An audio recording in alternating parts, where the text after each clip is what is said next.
Midnight music.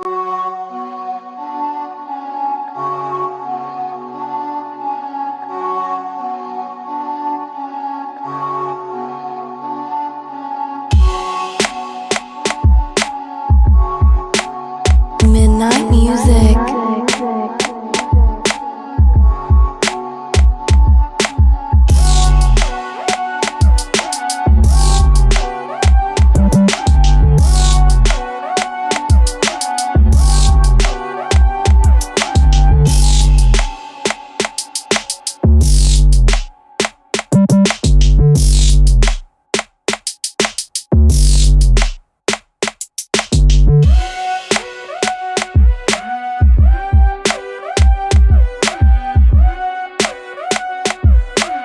Midnight music.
Midnight music.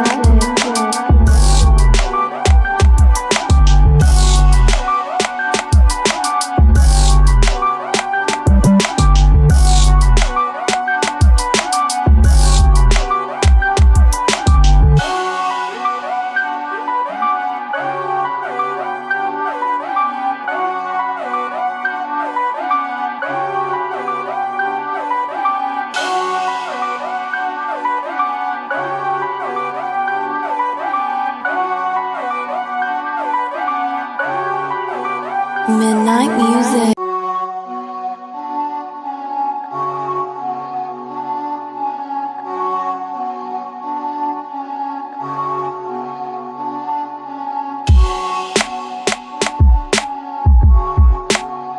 Midnight music.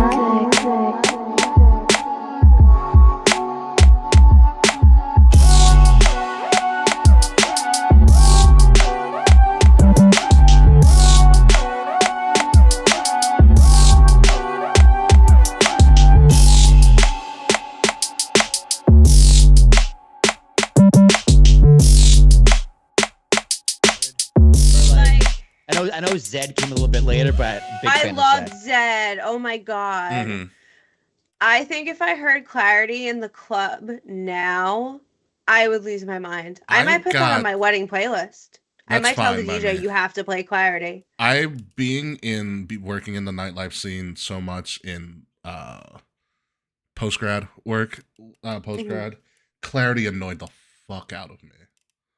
Oh I yeah, had you to probably hear heard it every night. Yes, there are several songs from that era that are ruined for me. Clarity's one of them.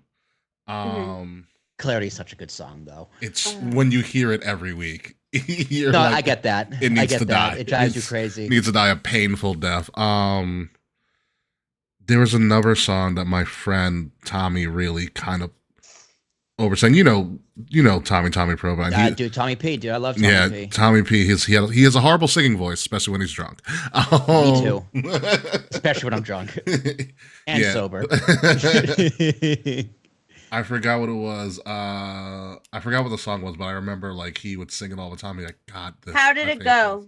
Probably Mr. Brightside. Was not Mr. Brightside. Mr. Brightside is not ruined for me, actually. Was it Selfie or Closer by the Chainsmokers? No, it was not. I love Chainsmokers. Me too. Chainsmokers, really fun. Closer was a bop, dude. That was a two we played all the time at our parties Yeah. junior year at Hofstra. Mhm. Yeah. Hey, Charles is early. Hey, folks. Hi, Charles. Sorority girls love that song. What can I tell you? What? Closer? Closer. Oh yeah. It's a great sorority girl song.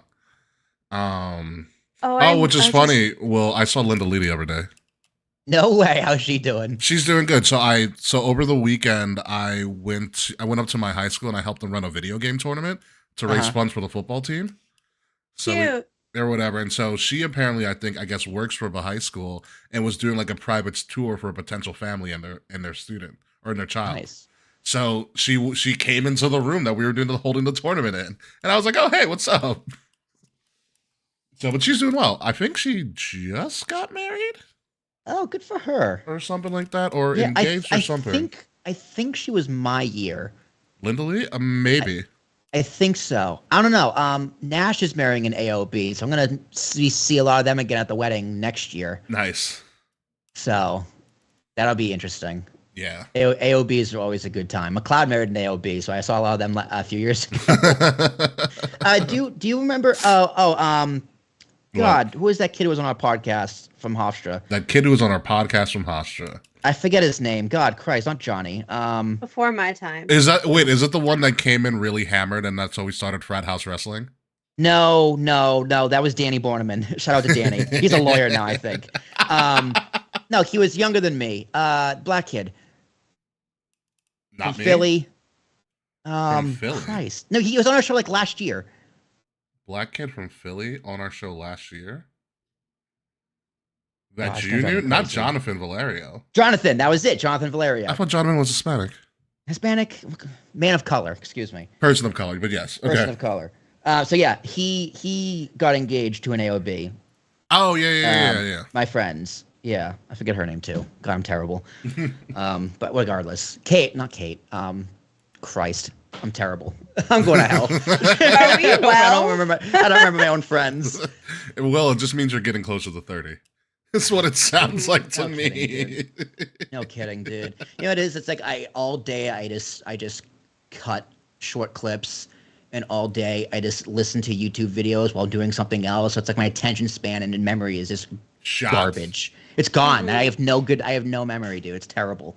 Start reading books, you get your attention span back. Slowly but surely. I know. That's I'm why so I asked for a close. Kindle for Christmas. Nice. Good It's the investment. best thing you'll get. It's the best thing you'll get. It was the best thing I bought this year. I am so close to my Goodreads goal. Where are you at now? I just hit book 40. Nice. You're trying to do 50, right? Yeah, I'm 50 by the end of the year. Okay, yeah. I know I exceeded my goal. I think the last time I checked, I'm at like 78. Nice. That's great. My original goal was 100, and then when we got engaged, I immediately cut it. I'm like, no, it's not happening. I've got planning to do. Yeah, no, literally. Like, I feel like so much time that I allotted to like hobbies and other shit has been taken from that. But it's all good. It will be I'm fun. gonna like reading before bed. had nothing to do in the office today, like an extra hour just to hang out. I was just reading. So you can get the Kindle app on your phone. So I was just reading comic books. Just Yeah, hanging it's out, great. reading Wait till some you get a comics. Kindle, and if you get Kindles are in color or are they black and white? It would Black and white. it depends on the book, probably. Oh, it's a black and white. Okay. Like most well, it was anime, so it's like an anime like a Naruto. That's all in black and white anyway. Well, the Kindle device itself, unless you get the new, I think it's called the color white, all of them are all black and white. Unless you get the new color one. But honestly, like, I personally, like, you would only see color for the cover. It's not worth it, the extra money, in my opinion. Yeah, I believe that. Fair enough. I have If you're go ahead, Kay. regular. I said I have like the regular Kindle, but I have Kindle the one that came with Kindle Unlimited. Nice. If you're It made a gonna difference. well, if you're gonna do like Charles, you're a wreck. If you're gonna do like read comics or whatever like that, do you have like a 2-in-1 laptop, like a foldable? No, I don't. No. I would say that's how that's why I don't have a Kindle. That's why it's way bigger. Yeah. The screen's bigger, and I can actually like read the comics, and it's like a massive screen that I use for it, and it's freaking That's awesome. cool. Because then also, and I think in the Kindle app and other comic book reading apps, you can like literally just like double tap the actual square, and you can just read scene by scene instead of reading like the whole page. Oh, okay, that's Yeah. pretty cool. That's Yeah. actually pretty cool. Square by square is a little better. You Yeah. can read square by square, yeah. And You know, so what it is, 'cause I like reading before bed, and my desk lamp is just annoyingly bright. So it's like Jazz is trying to sleep, and I'm just trying to get the right angle so the light's I in have my a eyes neck. and I can still Oh, see. I have a neck lamp for reading. For if I have a book and I want to read in bed, I have a neck A lamp. neck lamp. And you can, Yeah, that's a good idea too. I have a neck lamp, and you can adjust the warmness or coldness of the light. It Ooh, was a really nice. good. I really liked it, and then I bought a Kindle like a month later, so it hasn't really gotten much use. You know, Kindle's going to solve this problem. You know, it's also it's the Honestly- LED bulb, and I hate LED light bulbs. Same. They're too bright, dude. I call them the vanilla bean lighting. Like as opposed to like the regular lights, it's like it's like French vanilla, golden vanilla. Yeah. I like the golden vanilla light way better than the vanilla bean. Fair enough. See, we lucked out. Our Christmas tree has the regular incandescent lights that aren't LED. But Yeah. I yeah. also have Christmas tree lights in the bedroom as well, but they're LED, and they're like, it's like a rave in there. Is that the tree behind you, Kay? Wait for your electric Yeah, that's bill. our Christmas tree. You guys have a great tree. I love that tree. Thank you. My mom bought it for us a couple years ago. Do you have a pickle ornament? No, but Boris is getting a Christmas pickle. Ooh, Nice. Yeah, it's a pickle with the Santa hat, and it's in his stocking. So no elf Yeah. on a shelf? I don't like Elf on the Shelf. I think it's weird. My uncle It Phil is likes it too weird. much. It is weird, but that's the I- idea of it. It's supposed to be That's weird. I don't like the whole like trying to scare your kids into behaving. I don't like the big brother of it Oh. all. I don't like- I just find it funny to put the elf in random odd places. Well, when I worked at Starbucks, we had a regular who bought our store an Elf on the Shelf. So part of our closing task every night for a month was the fucking elf. So we would put it every night in like really elaborate setups. Like the year The Force Awakens came out, the night it came out, I set up a Star Wars scene. I took one of the newspapers we were getting rid of because it had Star Wars pictures in it, and I cut the faces out and I like attached them to The elf. stirrers. Nice. No, I attached each face to the stirrers, so it was the elf, and I made a lightsaber for the elf, and I made so he was like fighting them. Nice. It's a lot of work. It is a lot. I like when we have children, I want to like invest a lot of like energy and magic into the holidays and stuff, but the elf for me is not it. Okay, Charles wants to know where the Festivus poll is at. It's a fair I question. don't Festivus. That's fine. You can leave it for the rest of us. Yeah, there it is. Fretch, you're about a week early for curses, but okay. Well, this is our last show of the year, so Freds, Happy New Year, you filthy Yeah. animal. Yeah, Happy New Year. We and watched both happy Home Alones, holidays. so that's a plus. I got to sneak in a Die Hard and a Jingle All the Way before the holiday, so we're almost done with our holiday movies. Yeah. Oh, So are before we we. started, I did finally, because I remembered it and I had nothing to do on Sunday. Sunday was like my do nothing day, so I was busy all weekend. I finally finished the Vince doc. Oh, Finally. Yeah. What did you think? Tony Atlas is snitching on everybody. I love it. Oh, Tony Atlas didn't give two fucks, bro. He was so great in that doc. Tony Atlas was snitching on everybody. Bruce Pritchard is such a Vince McMahon kiss ass. Yeah, all the way. Yeah. I was like, Jesus Christ, Bruce Pritchard joined the Kiss My Ass Club willingly. Pretty much. The only person I really didn't believe in it was Vince, because I don't think Vince believes himself. And like Vince proved his point. He was like, I don't even know who I am anymore. Yeah. Problems. There we go. You proved the documentary correct. Yeah. Like, I don't know. I could Vince- tell he was lying about a lot of stuff. There were a few times where it's just like, "Ugh, Vince, you're so right, but you're just such a piece of shit. Yeah, like so here's the thing. When he talks business and the business of pro wrestling in the doc, he's very accurate, he's very correct, he's very intelligent as a businessman. You know, when he talks about his personal life, he's lying most of the time. Do you believe that his dad said he was proud of him and he loved him like the day before he died? Probably.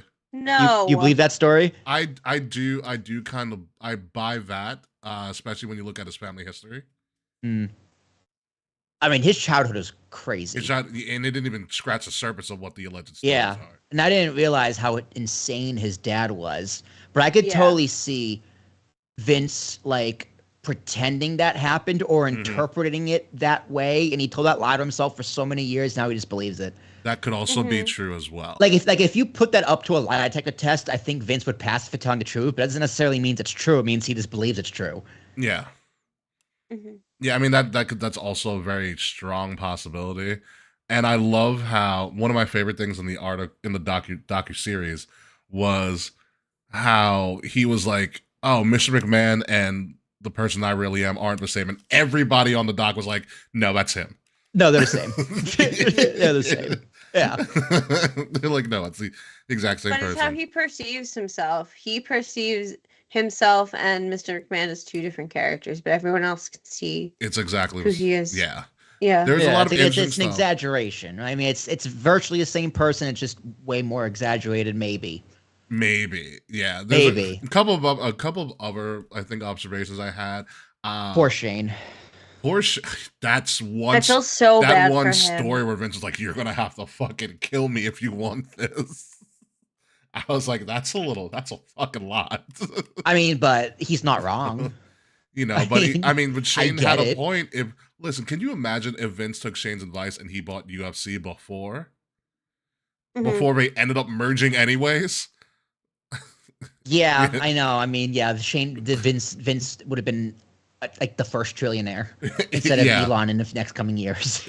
Yeah, no, it's crazy. And also, what is it? A couple of things. The mental gymnastics Trish Stratus had to do to be like okay with all the stuff she did, especially trying for her to speak about it in the interview. I thought that was very interesting. It was interesting her and Linda had no problem with it. And I think that says a lot. Where it's like, hey guys, it's TV. And she won in the end. You know, she got to beat the shit out of him. And Vince said, go for it. And she's like, all right, I'm going to go for it. Yeah, it was interesting, but it seemed like she was compartmentalizing a lot to kind of convince herself that she was okay with some of the stuff. Maybe. You know, yeah. Linda's a weird character. Also, Vince as a young dude was jacked. Yeah, steroids, dude. No, but but before the steroids, like they showed him when he first met Linda.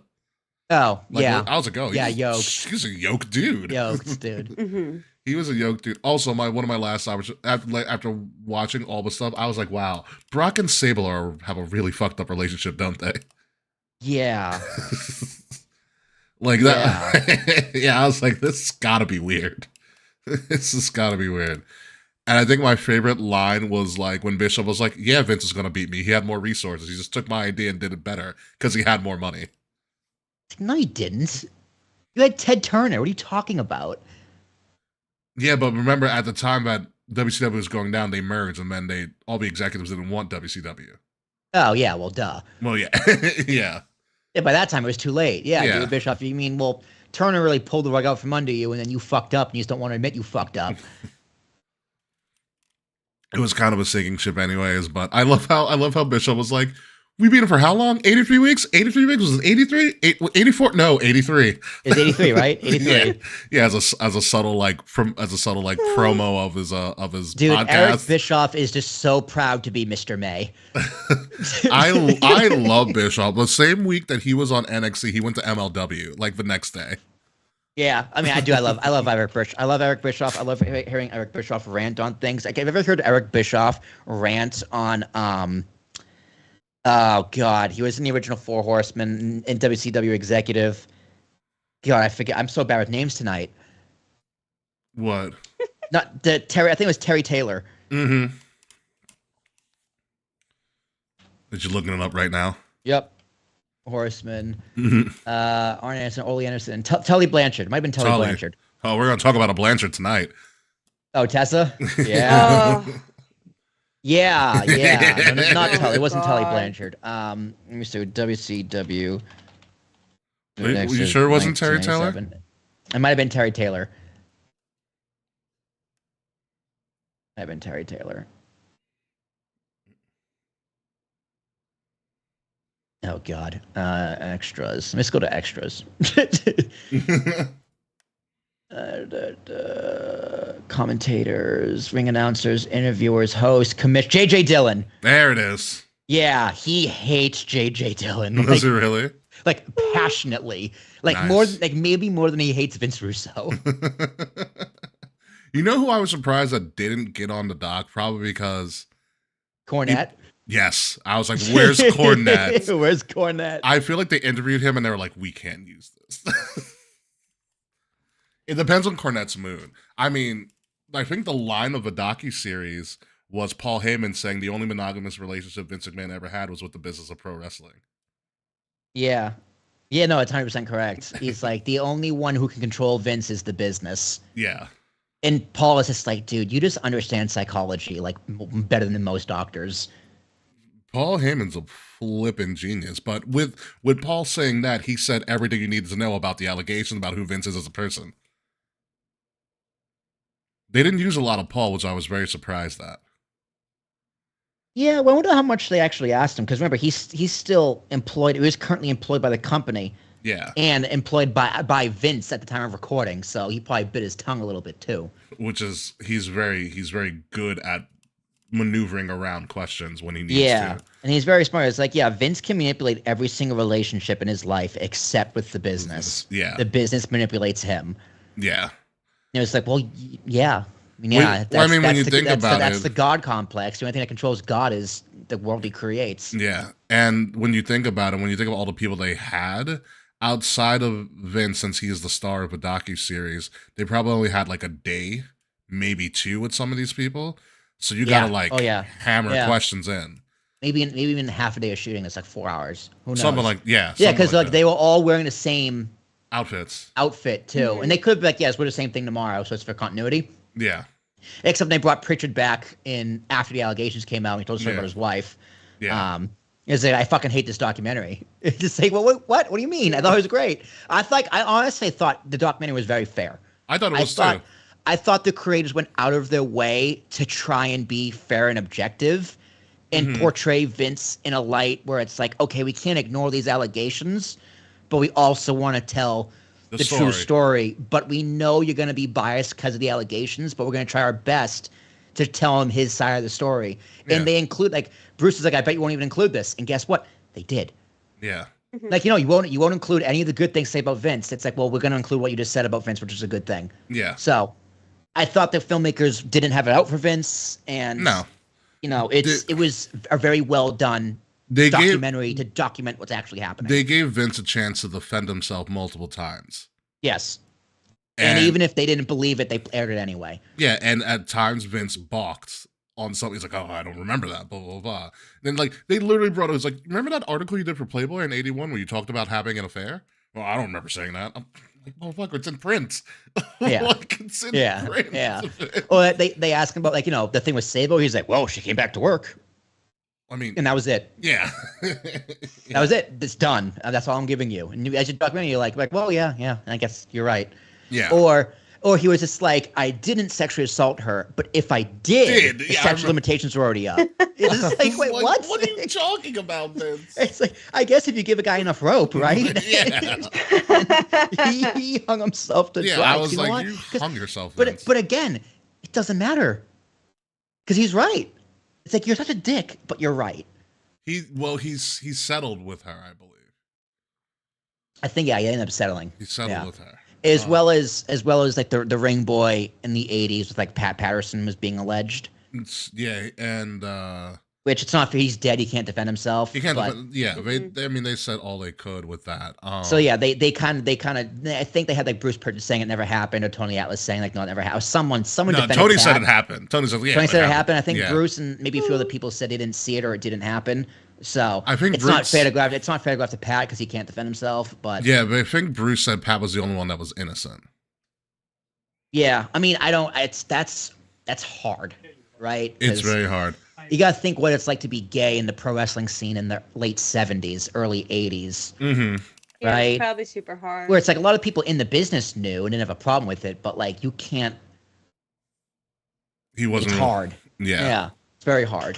So yeah, it's crazy. I'm also very surprised I got Costas back because Costas was but I thought he was fair too because he was fair. He's pissed at Vince for that original interview where he snapped at him. Well, according to Vince, Costas kind of ambushed him. That's his job. He's a journalist. Yeah. Like, he's a legitimate journalist, and he was part of WrestleMania, which he loved. I loved how he shat all over the XFL. Yeah. I mean, in Costas' defense, what's going on, Tommy T Dog? I think you're new to the show, but thank you for joining.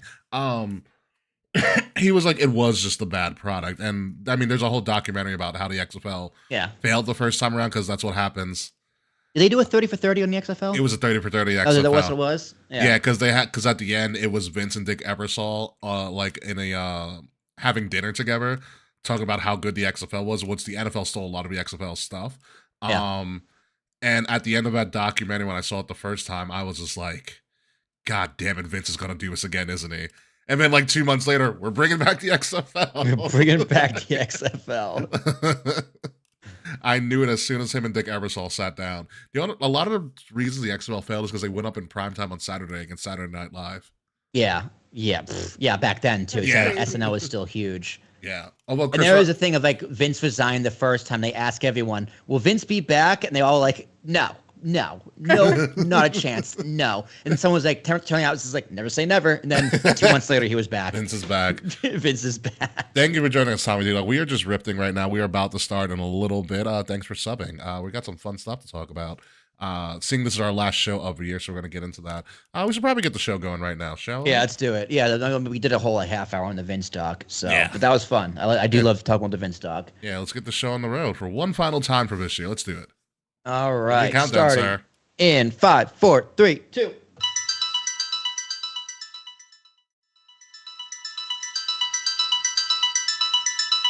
Midnight music. Coming up this week on Kings of the Rings podcast, we're going to do this one more time for 2024. It's our end of the year in review show, and we're going to talk about everything that happened this year in pro wrestling. But before we get to that, Saturday night's main events occurred. A Storm came back to AEW. A Blanchard came back to TNA in the worst way possible. And oh yeah, there's a new title tournament for the women going on in WWE, among other things. It's going to wrap up all of the final episode this year for Kings of the Rings podcast, episode number 397, exclusively on Wrestle Addict Radio, and it starts right now.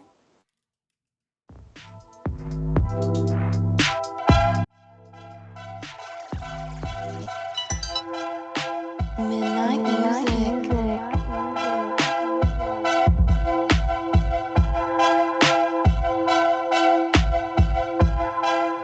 Oh, yeah.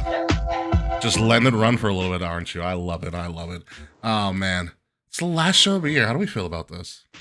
It's been a great year, man. 2024 has been an excellent year all around, and I'm glad we got to finish it off strong, man. Wrestling's been good this year. Yeah, let's hope to finish it off strong. Ladies and gentlemen, welcome to Kings of Rings podcast, episode number 397, our 2024 year in review show. I'm your host, King Ricky Rose. Thank you guys for joining us for one final time for the year of 2024. If you like what you're listening to or what you're watching to currently right now, as we are live on Facebook, YouTube, and Twitch at the moment, please like, share, subscribe, leave us a 5-star review. The links to all of our socials are in the description below. Joining me for the final time in 2024, a man who runs on Tiffy time, Will Tarashak. How are you?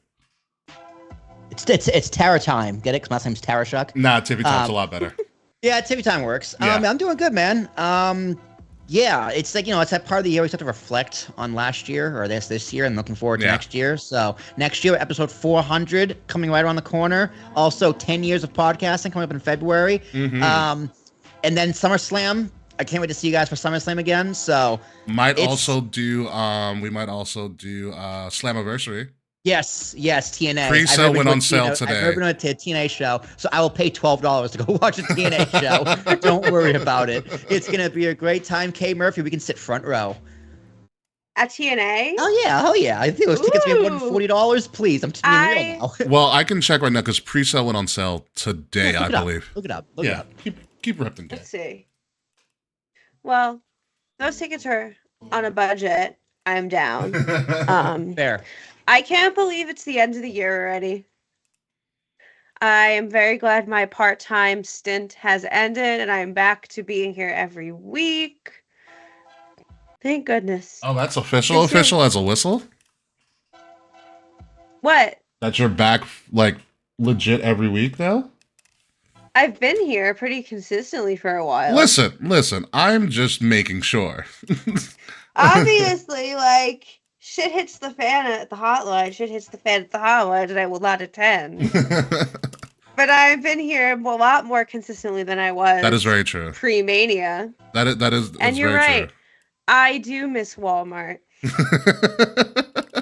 Yes, based on our conversation last night. All right, so I will tell you this: pre-sale for Summerversary actually goes on sale because I got the UBS Arena marketing. That goes on sale Thursday at 10. So. Oh, I gotta go all the way to UBS to go watch TNA. It's no big deal to me. I just take a train right there. It's so close to me. Man. $5. Is it a Saturday or a Sunday? It's a Saturday, I believe, July 20th. That makes it easier. Yeah, I think it's like $12 for me to go from Deer Park to UBS. So I love it. I gotta pay that toll to go through New York, and a toll to go back.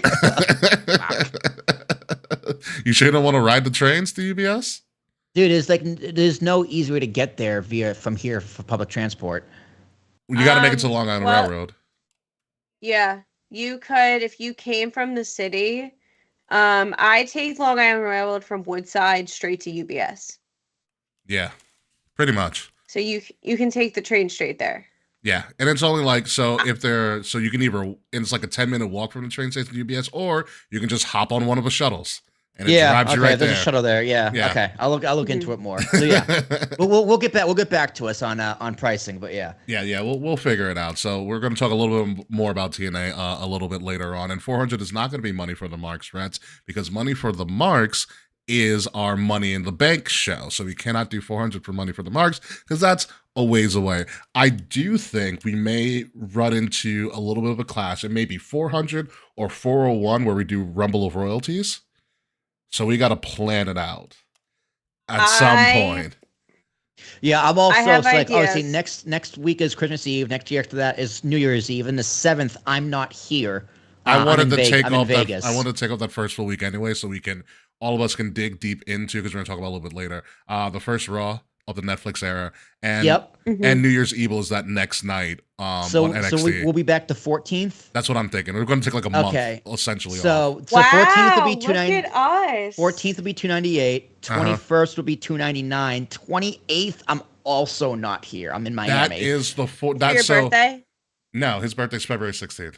I'm in Miami for work.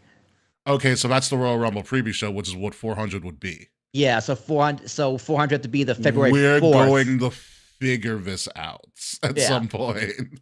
We're gonna Although have to figure this out. honestly, I could bring my laptop and I won't have actually, I could bring a different mic and I could do it from the hotel room. So you could do that because I can put all the music in post, and we can theoretically I could do it.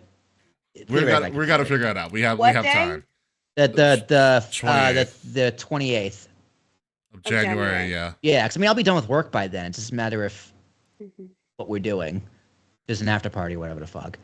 Yeah, because February 1st is the Rumble, so yeah, we're gonna have to figure this out at some point. But we will get there, and we'll cross the bridge when we approach it. That's why we're gonna take some time off to figure out how we're going to do this and how we're going to maneuver this whole shindig. But first and foremost, let's get to the bigger news. And while we're going to be away for this time, we do need you guys to help vote for us, as we have been selected as a finalist for Best Wrestling Podcast by the Sports Podcast Award.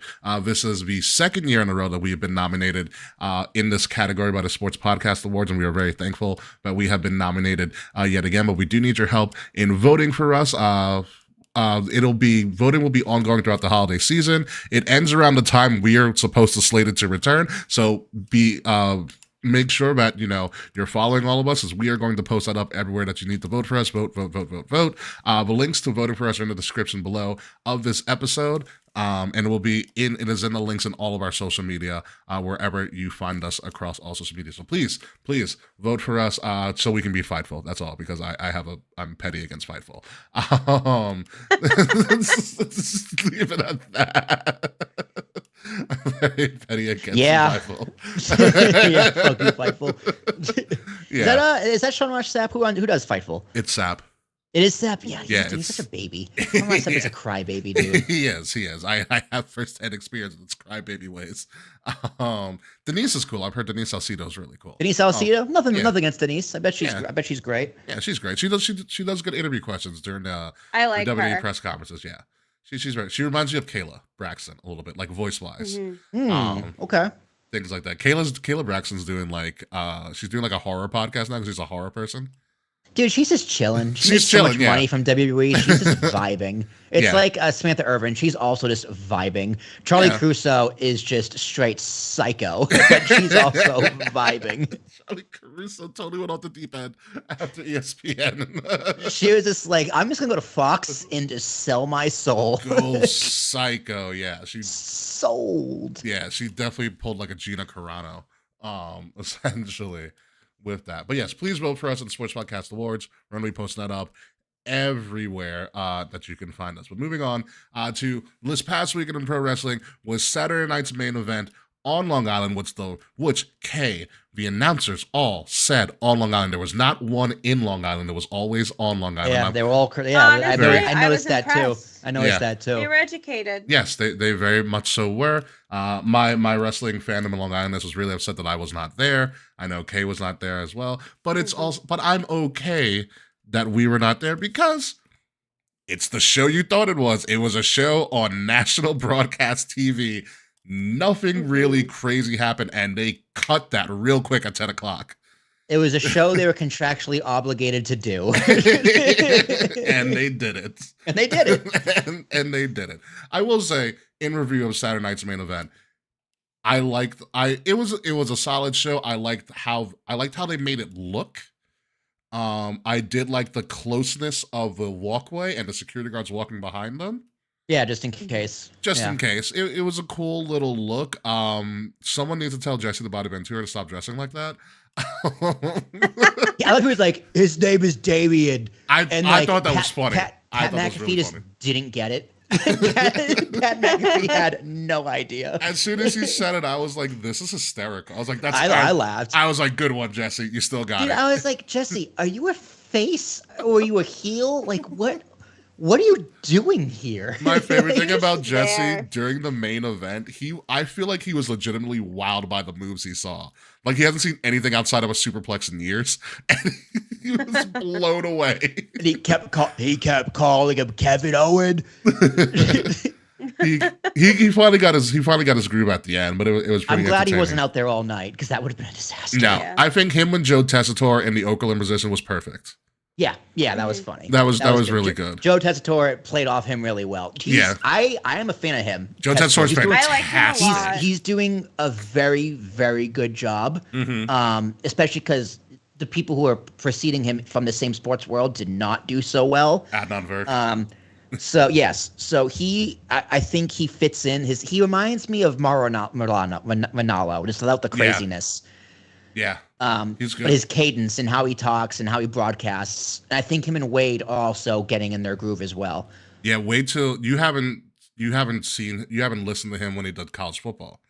No. So his schedule is like Saturday he does college football for ESPN, wherever they bring him, because he's done a lot of the big games. And then he has to Monday he's wherever WWE is. Yeah, and WWE flies him out. So I wouldn't be surprised if he's doing one of the college football bowl games or playoff games in the next couple months, and then by Monday he's back. Totally. During Raw or whatever. Yeah. And Tessitore's amazing. The highlight of the show for me was the adoption of Chelsea Green to Long Island. Oh yeah, she's Long Island by marriage. Yes, absolutely. Yeah, she is. Woo, woo, woo. Yeah, she hit the Rough Rider and the place popped. That oh, here we It's go. crazy. I watched it twice because she jumped extra high for that Rough Rider. Yeah, And it was a really good finish. I love how she came out with herself on her tights. That was a Easter egg for Rick Rude with Jake the Snake on his tights. That was at Saturday Night's main event. So it was a nice Easter egg. I thought that was very classy. And it was really funny. Yeah. She has had pictures of herself all over herself. the unprettier from the top, like she reversed it, was great. She had the pop of the night. It was great. She was great. Yeah. It was great for a second. for a second, I thought we were going to get Piper Niven turning on Chelsea. When she lifted her up in the air, I was like, wait a minute. I did too. And she kept looking at her. I was like, oh no. Like, we're going to ruin this moment? And then the pyro went off. I was like, okay, good. That would have been a mistake. Piper can do that later, literally on SmackDown Any on Friday. other time. Yeah. Do a celebration, a coronation, whatever the fuck you want to call it, and then she can do that. Yeah, she can do that afterwards. I want to buy the Chelsea shirt. Has anybody seen the new Chelsea green shirt? Oh, let me take a gander. I haven't seen it. All right, so Will, it's the Statue of Liberty. Amazing. And then it's Chelsea, like it's her name 4 times. That's funny. Okay, drop a link in the in our Discord. It came out immediately. Oh my god. It's so good. It's so okay, good. That Matt is. Cardona called himself half the WWE Women's US Champion. I will say. Listen, Cardona. Y'all know I'm not patriotic. Yeah. But that's kind of cute. It's great. I mean, listen, Cardona did his job. He literally took Chelsea Green from Saturday Night's Main Event to Disneyland to celebrate her championship. Amazing. I'm like, props, dude. You win. It's in the WWE chat for whoever wants to see. Yeah. Copy. Yeah, good for her. She deserves it too. Absolutely. Oh, that is a nice shirt. That's funny. Chelsea. Yeah. Chelsea. I also liked how they deliberately said like Chelsea Green's first like championship match or first match ever was against Mia Yim. And this is the anniversary of her like first match ever. Oh. And things like that. So it was a good story. I like how Mia Yim came out in her Letterman from college. Because that's a jacket she wore. That is cool. I did not know this, but she went to Virginia Union and was a volleyball player. Virginia Union being an HBCU, historically black college and university. The same university that got the likes of Charles Oakley in the NBA and Ben Wallace in the NBA. Same school. Oh, wow. So very, very interesting that Mia Yim did what she was supposed to do. It was good. And then we get to, obviously, Chelsea is calling herself the longest reigning U.S. Women's Champion because she is. Gunther and Triple Threats just work. Io and Liv was really fun. I really liked it. You just broke her nose. Yeah, that was pretty solid. That's a hell of a shot. I've seen it so many times in slow mo. My friend, actually Charles's girlfriend, apparently does not like Liv, but she's like, she can take a hit though. Yeah. She can take a hit. And then we got to the main event, Cody, which is an interesting thing. I have a feeling in 2025, we are going to get indie heel Cody Rhodes. Thank God. Thank goodness. I'm like low key bored of Captain America Cody. I need something else. Yeah, Cody's stale. I think Cody's doing what he needs to do right now, but I think, by him semi-cheating to win is a good little turn on things. And here's the thing. I don't want to see the Winged Eagle ever again. I get it. Really? I get it. That was cool. I was like, it's not necessary. I also saw it. I think you could do that for things like this, where bringing out for like a special thing.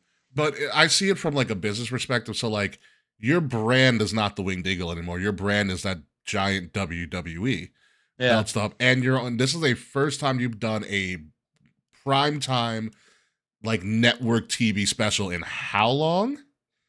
So I see it as like push the. Yeah, I see it as push the brand. Like, well, maybe the WWE shop has an overstock of the Winged Eagle replica belts that they need. No, to push, they don't. They made Cody sign a bunch of them and sell them the same day. There you go. Wow. There you go. That's pushing. That's one way to push the brand. Yeah. Check their stock price. TKO. So that's what it is. But I think this is a hint at Cody turning heel at some point in the new year. I don't know what it's going to take.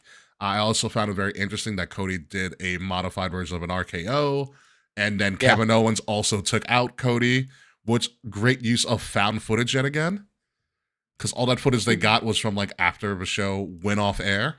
No, on YouTube they got the actual cameras getting it. Yeah, and then the package pile driver, and then Triple H's coming out and almost looked like he was going to fight Kevin Owens. Yeah, I was like, oh, this is going to lead to something. I don't know. I mean, he can't wrestle though. Triple H, he has his heart. No, he can't. Yeah. That's all he can do. He can just shove people. He can shove people from time to time. That's all Triple H can do. But it was a solid show. This will probably lead to something down the road. Who knows? The next one's in San Antonio next year, so we'll see what happens with that. But that was Saturday night's main event. Solid show. Also, Drew McIntyre murdered Sami Zayn. That too. Oh yeah, It's a good way to kick off a show. Yeah, definitely. The crowd was hot for that too. Crowd Yeah. was ready. Crowd was pretty solid all the way over, all around. Oh, Long Island's always ready. It's a Long Island crowd. Yeah. Of course they were. Yeah, we like our rest. We like our scraps. Very much so like our scraps. But moving on, now that the women's U.S. title's done, we can now focus on the women's Intercontinental Championship title. Was 3 of the 4 opening round matches have already been resolved. Dakota Kai won last week. Lyra Valkyria won last week. This week, in a very big surprise to me, and I think all of us, Zoe Stark beat Raquel and Kaden Carter to advance. And so the next one up is Alba Fyre, Kairi Sane, who may not even be able to compete after she got, like, kayfabe injured on Raw, and Natty. So I don't know when they're going to do this. This leads to probably crowning the first ever Women's Intercontinental Champion on the first Raw on Netflix, which I think is what's going to happen. But does Natty make it out of this? Does Natty become the Final Four? Like, we did talk last week about how you need potentially an established star at least one of these mid-card titles. Yeah. So does Nat, like, they clearly did not go that route for the women's U.S. title. Do they do that in this one? Like, does Natty make it out of this? It depends who replaces Kairi Sane. Because if you hear the woo and forget about it. Yeah. If it's Charlotte, it's over. I think Charlotte gets saved for Raw Netflix. Yeah, or Royal Rumble. Ooh. No, because I think Becky's coming back for Royal Rumble. Well, Becky's in Star Trek now, so. Wait, what? You didn't hear about this? No. Becky landed a role in a Star Trek show. Becky's Yo, also that's just fucking vibing. sick. Yeah. Wow. Yeah. Becky's like, I'm going to come out of I'm a glad I book. was Becky I'm for gonna Halloween. steal a show at WrestleMania for the first match of the show. I'm going to stay for a month longer to make sure that everybody's good. And now I'm going to leave, raise my child, and get on Star Trek. Wow, I love her. Yeah. So yeah, Becky's not coming back anytime soon, but I know she landed a role in the Star Trek series. I just forgot which one it was. But it's an interesting card. So Alba Fyre could get out of this. Who replaces Kairi Sane? We don't know. Natty could be someone from NXT that get the call up. There's a lot of weird shit happening. But this is what we have for the Women's Intercontinental Championship tournament. Zoe, Dakota, Lyra, and whoever wins Alba, Kairi Sane, who replaces Kairi Sane, and Natty going up for this. I don't know. I want Dakota Kai, but I feel like it will probably be either Natty or Alba or Lyra Valkyria. Someone on the right side of this bracket. I mean, I thought Bailey was going to take it last time, so I wasn't even close. No, you were not. So don't take my words seriously when I say I think Zoe Stark takes it. Interesting. It's possible. I like it because you have to make them look formidable. I remember she was palling around with Trish Stratus last year. Yes, and she had a great rub from Trish for a while, and she had a pretty good run. She was always involved, always doing something. You know, she's constantly been on TV doing something. Yeah, and that kind of goes a long way in WWE. Like, look at Chelsea Green. A big reason she got that belt is because she maximized her minutes after getting literally nothing to work with, after being eliminated from Royal Rumble in 3 seconds, literally. So she maximized her minutes. Does Zoe Stark maximize her minutes? I'm not sure, but she keeps getting the minutes. Yeah. So, and you could say the same thing for Dakota right. Kai, but she has a history of being injured. Zoe Stark is very durable. Except for when she blew out her knee in NXT, but that was in NXT. Yeah. So. True. So I could see Zoe Stark going over Natalya. I like Zoe, especially because Chelsea is essentially a fun heel that everybody likes, and Zoe's she's actually going to turn face. You kind of like have a mean, rough and tumble, a gritty heel on the other side. And I think Zoe Stark and PFC because she's running with Shayna and Daddy DeVille. Oh yeah, what's her name? Yeah, Daddy DeVille. So I think she fits the part. She fits the mold to play in that opposite. I'm actually glad Raquel didn't get this because I didn't want to see this belt be a prop in the main event. Yeah. Agreed. Yeah, no, that was a good point. So we'll see what happens with this Women's Intercontinental Championship. But moving on to one of the most talked about things that occurred over the weekend that was not Saturday night's main event, which apparently pulled about 2.2 million viewers in primetime on Saturday, which is actually freaking actually excellent. really good. That's wild. really good. Excellent. Okay. That's good marketing right there. Yeah, that's absolutely excellent. So also, real quick, Kay, Becky's joining Starfleet Academy for Star Trek. Ooh, very cool, very cool. Yes.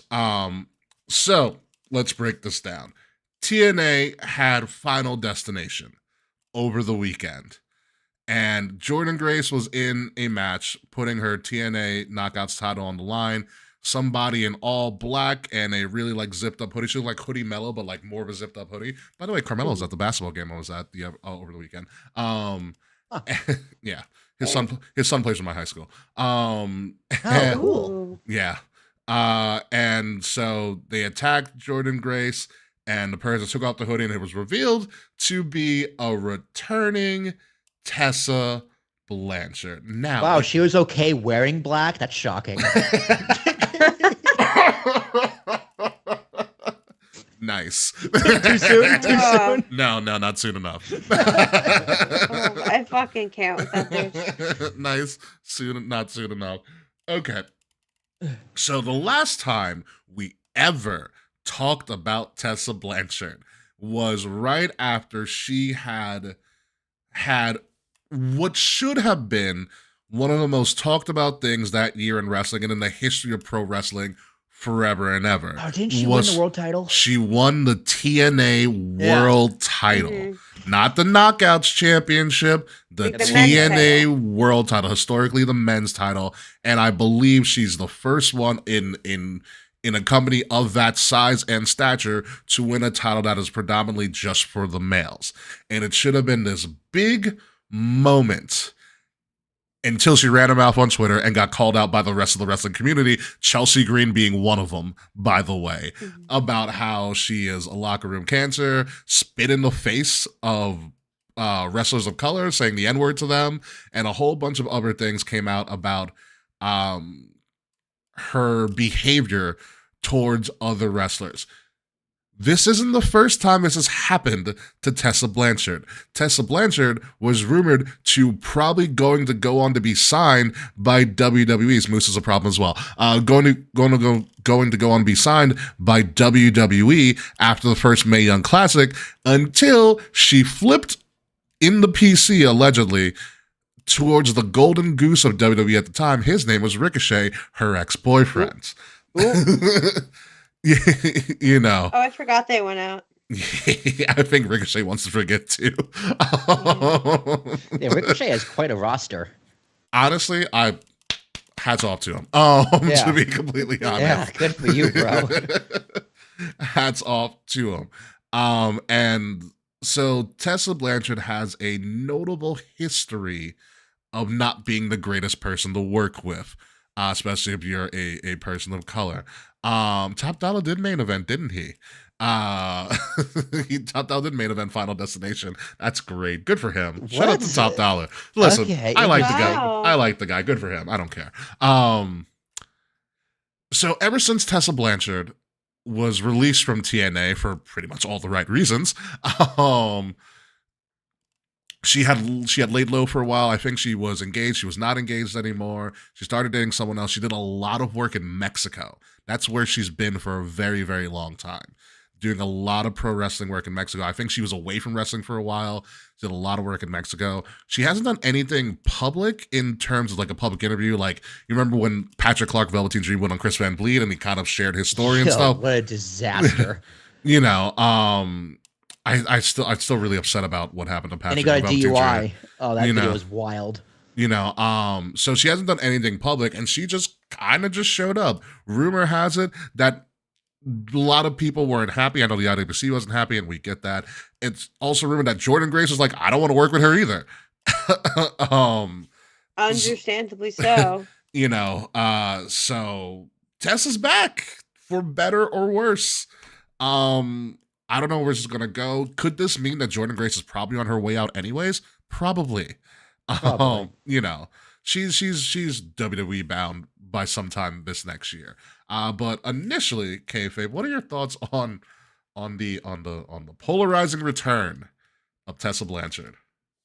I can acknowledge that like some people deserve a second chance. I don't think she's one of those people. like she like by and large is someone that like women do not want to work with. They do not feel comfortable working with her, and I don't feel that she has done. I don't know what she. I mean, I don't know. I don't know her. I don't know what she's done to kind of, apologize for her behavior or her actions. Like, did she take classes? Like, did she speak to people of color about why her behavior was harmful? Like, did she do anything?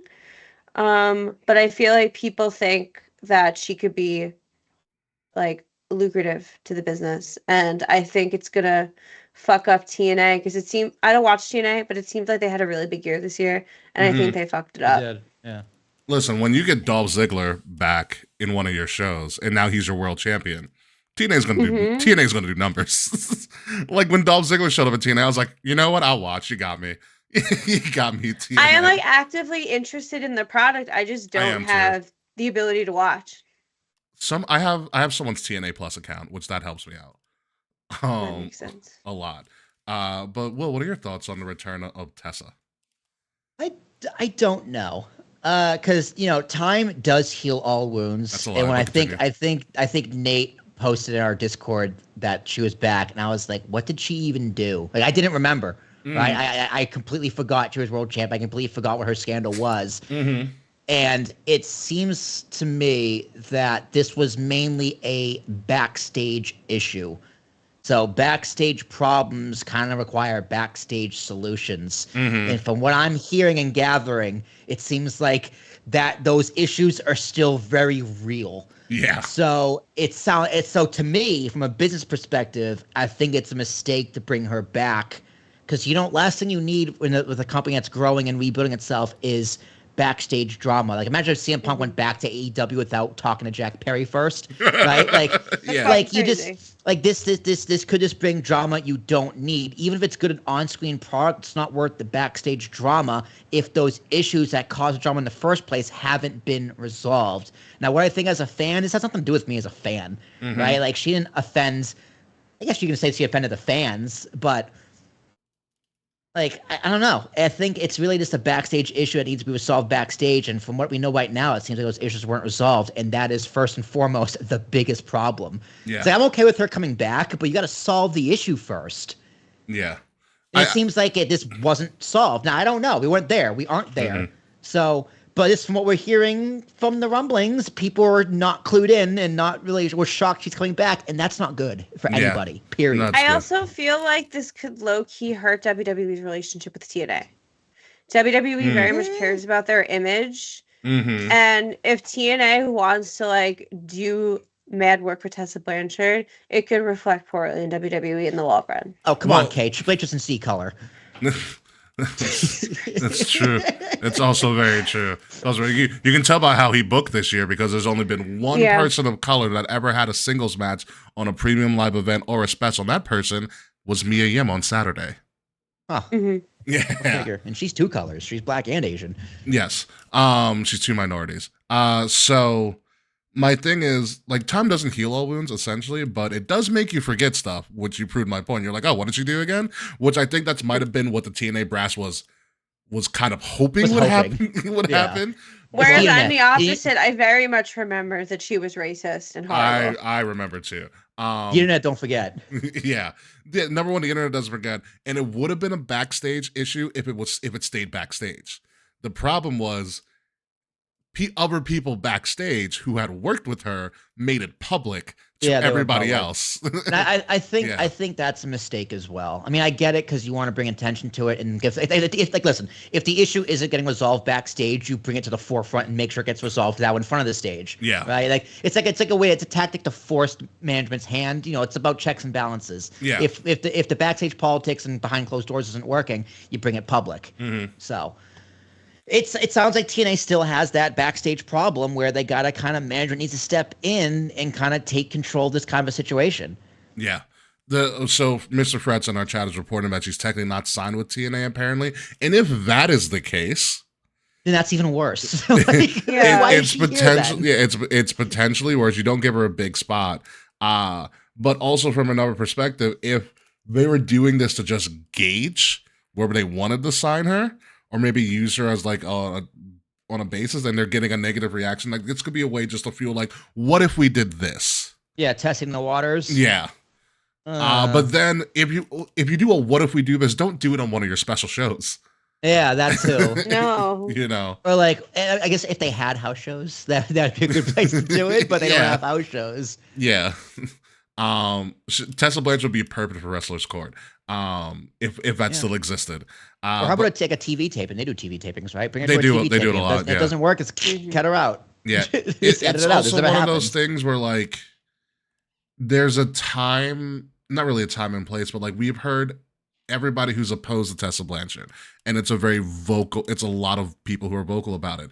But I'm curious as to what she has to say. She's been extremely silent all these years about all of these things that have been said against her. And not once has she ever come out and said something to defend herself. I don't know if she's hoping like, if I don't talk about it, it'll go away. You know, but at this point, it's never going to leave you unless you say something and address it. I mean, yeah, if she stayed away, it would never would have come up again. Correct. But Exactly. now that you're here, you got to say don't be something. surprised. Yeah, don't be surprised when people come after you either. Yeah. Yeah, like you're going to have to say something. And don't get me wrong, as a talent, Tessa Blanchard's absolutely freaking amazing. Like, I'm like from her work in the Mae Young's Classic to all she did in TNA when she won the world title. She's perfect. She's great. She could have been a 4 horsewoman. She could have been the 5th member of the 4 horsewomen if she really wanted to. But this screwed her career. Yeah, it screwed her trajectory. Yeah. And at this point, she has no one to blame but herself. Yes. Yeah, she has no one to blame but herself. And so this is going to be a developing story in the next year. Wherever she shows up, still in TNA, wherever someone else picks her up, she is such an AEW prospect. I hate to say it. I was just thinking that. I was already like, she's going to be an AEW by Tony's August. going to throw that money so far. Tony's like, you didn't say anything about Middle Easterns. Go. Here's the money. Yeah, Tony's Why do I gonna feel like throw. Tessa's coming for Mercedes? Oh God! Oh Jesus! Mercedes might break her nose like she did Bliss's. Dude, that's just something I don't want to see. You know why? Because I like Mercedes, but she also has an ego, and that it was just I don't think those two would play well together. That's it's not more about the egos. I just don't think they would play well together in the ring, like in terms of a shoot fight. Like it would be very hard for Mercedes to be professional in that situation. Yeah. You know, look at Seth and Punk. Seth generally doesn't like CM Punk, but he's going to be a professional. Yeah. And you can say the same thing with Drew. Like he's going to be or Kevin Owens, right? They're going to be professional, even though I don't like him. I don't think Mercedes and Tessa will be able to be professional, and that's not a knock on Mercedes. It's actually a knock on both of them for both, and they both I think have valid reasons for it. Yeah, here's the thing. I don't think it's just Mercedes that wouldn't be professional with Tessa Blanchard in the ring. Yeah, that too. Like it's one of those things. She's a pariah for the women's locker rooms across a bunch of women's locker rooms. So it's gonna be hard for her, and it's gonna be an uphill battle, but something to look forward to. On a lighter note, Original Tony's back. So about a couple of months ago, Tony Storm went to a magazine, the Regatas magazine, saying that in the timeless Tony gimmick, saying that she's retiring, the wrestling world doesn't need her anymore, and we posted it to the Discord, be like, work or shoot, and we were just like, oh, it's a work. Yes, it was a work. She retired the timeless character, which may or may not be a mistake. And she returned at the end of Dynamite this past week after the Mina Shirakawa Mariah May championship match, which obviously Mariah May won. And that's how we ended the show. So OG Tony with the little mark and everything, Tony with amnesia, returned to Dynamite. To a pretty significant pop for an AEW crowd, let's be honest. To a pretty significant pop to her returning. It's not knocking AEW, it's just that the venue wasn't that big. Where was it? There were 900 people there. There was people on hard cam. I don't know how many people were there. Wow. But Tony's back, no longer timeless, regular Tony. Will, is this a good thing? No. and here's why. I don't think it's a mistake to retire the gimmick. You know, you've been doing it for so long and a character does need to evolve and do something else. The Mhm. problem is you're going back to a character that arguably didn't work. Okay. So now your fans are being like, but we liked you as the other thing, and I wasn't a huge fan of you as this thing compared to the other thing. It's like we love apple pie, but when you get sick of apple pie and you go to blueberry pie, it's just like, well, I don't really like blueberry pie, but yes, I was. This kind of sick of apple pie doesn't mean I still like blueberry pie. Okay, I see what you mean. So I mean, think if she did something else or something new, or like even a twist into an existing character, yeah. But I think changing the character, right move, going back to a former character, like imagine if Chris Jericho came out as Lionheart again. No. You'd love it. I would, but I'm just me. I'm ridiculous. Kay Murphy, what do you think? I think that we need to let it cook. It's been what, a day? Yeah, It's been 6 days. fair. Well, a week. It's been one episode of TV since this happened. I think Well, there 2 if you count. Well, 3 if you count Rampage and Coalition. I don't. I think it needs more time to cook. I like Toni Storm in all forms. Obviously, The Timeless is probably her best work. But I'm hoping that there's a better reason overall for why she's going back to this character and like the point. I think that's what I'm missing too, with the Timeless back to your original Tony, is with a lot of good character changes, it's such a subtle transition that you don't even know it's happening until it happens. Yeah. This has been like a shock to the system. I think the best character transition that comes to mind for me as a perfect example of what a good character transition should be is 2019 Survivor Series. Seth Rollins Raw loses Survivor Series against NXT and SmackDown. Raw gets housed. Will and I were there. That next night, Seth Rollins is like, Raw, we screwed up, but I'm here. I'm going to be your savior of Monday Night Raw, which then bleeds into Monday Night Messiah, and then we get that scepter in the pandemic era. Yeah. But he says one thing and he slowly transitions to prove that point. Whereas in Tony, she, I'm retired, blah, blah, blah, blah, and now she's back and we're like, what's the explanation for this? We didn't see this coming. She's been away for a while. Fred is saying this could be a memory loss thing, which would be interesting, but I don't remember any time. I think that's a nice tweak to the character. I like the tweak, yeah. I mean, Kay, you're definitely right. Let it cook, see what happens. Yeah. But yeah, my first impression is, ooh. Yeah. Yikes. It's one of those things, like, if they pull, like, oh, she lost her memory and everything like that, and that's why this is a character change, that would make a lot of sense to me. That would be really cool. Like, if it's kind of like a Jekyll and Hyde thing in a weird way, or a dual personality thing, I think that'd be really cool. That would be really cool, but you can play That'd be really cool. It's also really hard to do in wrestling, but it'd be really cool. Like, remember when we had, like, Mayor Kane and, like, regular Kane as the same person? Oh my God, we had like corporate Kane, and then every now and then he just put on the red mask. Kane.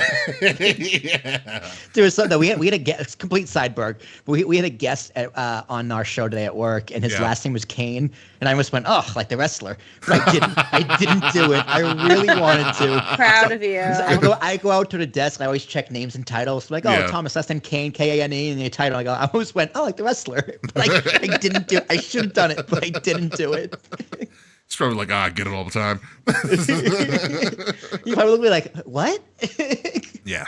So Timeless Tony, not Timeless. Timeless Tony's no more. Regular Tony is back. We'll see how it goes, as long as Juice Robinson's happy, right? So moving on to some of the things that we will probably not cover on our time off. Raw is going to Netflix. WWE Network is retiring in 14 days. No more. This is a new Raw logo. Yay, it looks nice. People need to stop freaking complaining. Why are people complaining? I don't know. People find something to complain about. Some people says it looks like rain if you tilt your head sideways. Which it kind of does. No, it does. It kind of does. If you tilt like it does. a little bit, yeah. but like you got to be looking really if hard. I just angle my eyes the right way. Yeah, no, it does. It I like does. it though. It's a fine logo. It's clean with it. It's clean. Yeah. What did you want? What it's did still you red. expect? Yeah. Yeah, it's red in big letters. Like what do you mean? Yeah. You know, they're having a kickoff show on YouTube tomorrow at 2 or something. I don't know. Something for you to watch if you work from home. It's going to be coming from Los Angeles at the new Intuit Dome, which I hear is absolutely fantastic. And we have 2 big matches already announced. Obviously, something that we thought was going to happen on a PLE, they said, nope, we're going to do it for Netflix. CM Punk, Seth Rollins has been made official as of last night. So what we thought might have happened at Mania did not happen. They're pulling the trigger on this for the first Raw of the Netflix era. Kay, what are your thoughts on this? I heard a sigh. Our household's going to be divided. Why? Liv's favorite wrestler is Seth Rollins. do you need a safe space to watch this episode? No, we can mutually agree that one of our guys will win and one of our guys will lose, and it will be okay no matter what. Although it will be better if I wish I was CM Punk watching Raw with wins. you guys. Kay. I do too. Oh man, I don't know how I feel about doing this right now. I think it's too early. I do too. It's way too early. I feel like the only way I will be truly satisfied is if you make Punk and Seth go through all the fucking like gimmick matches throughout the year. Put them in the cell later in the year, like make them do 3 stages of hell from WCW. Yeah, give me like a bunch of Punk and Seth gimmick matches throughout the year. Inferno Put them match. in a dog collar match. An Inferno match. First blood. An I Quit match. An I Quit match. An I Quit match. These guys would just be like, I'm going off script. Fuck all of this. I'm not quitting. You could do hair versus hair. Oh yeah. Dude. Bald Seth with the beard. Yes. It'd be like Rusev Vushka. Rusev Machka. Yes. Yes. My thing with this is that I'm okay with this if we can stop Seth from saying he main evented a WrestleMania, because he did not. I mean, he was there. He was there. He was but in he the was main event. He was in the main event, but he did not main event. He was a commercial break during the main event. That's what it was. No, he was Still night more than Punk one. got. Night one, he was in the main event. Oh, okay. All right, fine. He Yeah, did tag main match. he did tag match. When he comes to like I main event on WrestleMania, which I mean, I guess you did, but you know, I was thinking like, no, you never main evented on WrestleMania. Freaking, you interrupted a great main event between Roman and Brock. Twice. And then he did it with Roman and Cody. So like I get it, but it is one of those things where I feel like if they were going to drag this and maybe not make it Mania, I thought this is a great Rumble match. You know what it is? Because they clearly have other ideas for both of these guys at WrestleMania. It makes me go, well, what is it? Which is a good and a bad thing, because it's good because, okay, it's what's coming next, but it's bad because it's like, well, I don't really care about now because I want to know what's coming next. I'm like low-key a little nervous. Not even just for the Mania picture in general. I'm like nervous about Mania. It's a toss-up. The Rock apparently will not be available. It feels, that's what I'm saying. The Rock won't be there. John Cena, who knows what the fuck's gonna happen, what his last Mania match is gonna be. It's fucking crazy out there. What I think what's going to happen is, and because when Will was like, I don't know what's going to happen next with them, what's the bigger story? I think Punk Cena at Mania is beautiful. I'll fucking cry. That would be pretty cool. I need it. I need it so bad. Listen, you can have John work with somebody who's a little bit younger. But that wasn't my... That's still not my prediction for Cena for Mania, but I'd fucking lose it. I think we're gonna get Punk and Cena next year.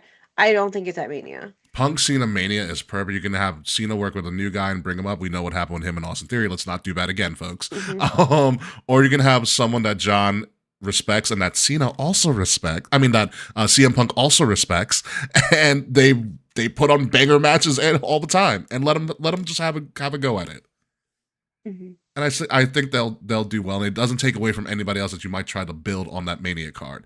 I think Cena Punk is fan-fucking-tastic. for Mania in Vegas. Because you know Logan Paul's probably going to be there because he's going to be at Raw on Netflix too, you idiot, saying he's retired. Yeah, and the other thing, and apparently he's fighting Conor McGregor in India. Oh, God. That came out today too, by the way. What? They're going to box? They're going to box, yeah. Dude, that's way better than Jake Paul. Like, that's just like, all right, I'll actually watch that. Yeah. I'm not gonna pay money for it if it's on pay-per-view, but I'll watch it. I thought Conor McGregor just got canceled. He did, and that's why he's fighting in India. I see. Yeah, he's got. What did he do? He's Didn't convicted he of just lose, rape. like a rape case? I do remember that. Yeah, that did happen. Fully guilty. He's convicted. Fully convicted. Yeah, he's gotta pay it close to $300K. He's not going to jail as well. I don't know. I don't know if the ruling. I know he's convicted, but I don't know if the punishment's coming in. Was it a civil case then? Not sure. I just know he was convicted. Yeah, I didn't see anything about jail, just that he was guilty. Oh, yeah. Go to Google. Yeah, he is guilty. But the other big thing on Raw for Netflix, besides Travis Scott being there, It was civil. Civil, okay. Besides Travis Scott doing a performance and whatever the hell's going to happen, also don't forget the transfer portal, as we'll call it in WWE, is now open. So everybody's going to be everywhere, which is smart business if you're going to start on a new television network or a new streaming service. We also have Roman Reigns versus Solo Sikoa in Tribal Combat, and somehow Cody Rhodes is going to win another Tribal Combat match again. Somehow, Can I just say, yeah, I feel that if it was Roman versus Jacob Fatu, it would hit better. But that's just me. but Jacob's not the story yet, which is that's the I issue. know. So I think man. Solo might be my wrestler of the year. We're gonna rift at the end and just talk about some stuff, but yes, that's a close one. You got to do Solo. This, of any match Solo has had in his career, this is the big one for him. He's got to look solid against Roman. I don't expect him to win. Nah, he's gonna win. Yeah, but he's got to look really solid. I don't think Roman's gonna make him look bad either. This is Roman's first match on Raw in like a few years, right? Mm-hmm. Because he's been running definitely. SmackDown. Oh yeah, Roman has to win. Yeah. You don't bring Roman over from SmackDown and have him lose on Raw. I mean, I know, like, Roman's still your top guy. I know Cody's champion, but Roman's still number one. Cody's still 1A. Mm-hmm. So yeah, this is a Raw. This is going to be a loaded Raw, an absolutely loaded Raw. So we're gonna watch Raw again. I can't wait. I still can't watch SmackDown. I don't have next day streaming rights, but I can watch Raw. Damn, go to YouTube TV, dude. Dude, it's too much money. It's like what, $72? Yeah, too much money.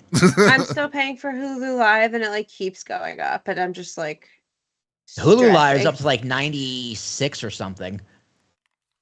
Mine's not 96, but I think I pay some 80 something. I think my parents wanted the HBO add-on or whatever, the Stars bundle or what it was. My parents paid for Hulu cable, yeah.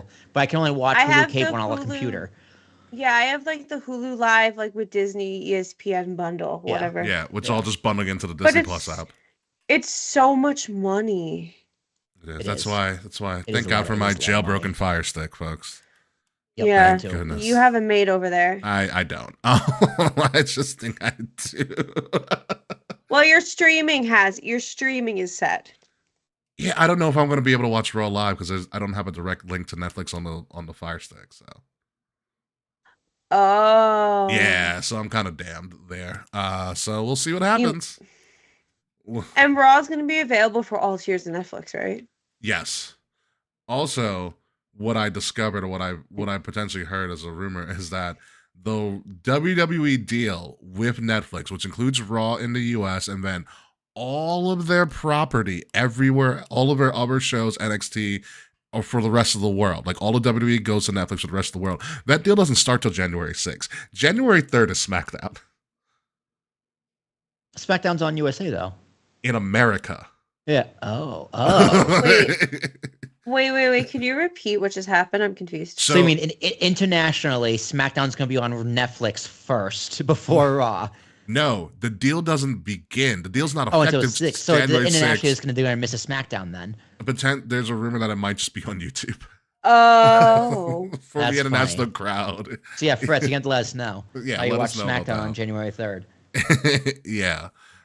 So we'll see what happens with that. Other things that we are going to miss also happening during our little bit of a break. NXT, the next night, is also going to be in Los Angeles running New Year's Evil, usually their first show of the year. And Will, I'm going to talk to you directly because you are going to enjoy this. The main event of New Year's Evil for NXT, the Tuesday after Raw on Netflix, is Obafemi Trick Williams for the NXT Championship. Oh, nice. Yeah. That's good. Yeah. Yeah. You also have Roxanne versus Julia for the NXT Women's title as well. And you'll enjoy it too. I just finished watching NXT from last week. Obafemi had a great promo. He goes, "The only reason the Whoop That Trick era existed because I allowed it." And I was like, well, you got a point. you got a point. You got a great the point. Best heels have a point. He's got a point. You've got a great point. So I'm very excited for that main event. It's also one of the reasons that we're not doing a show because I'm like, I gotta watch this. I gotta see how they do.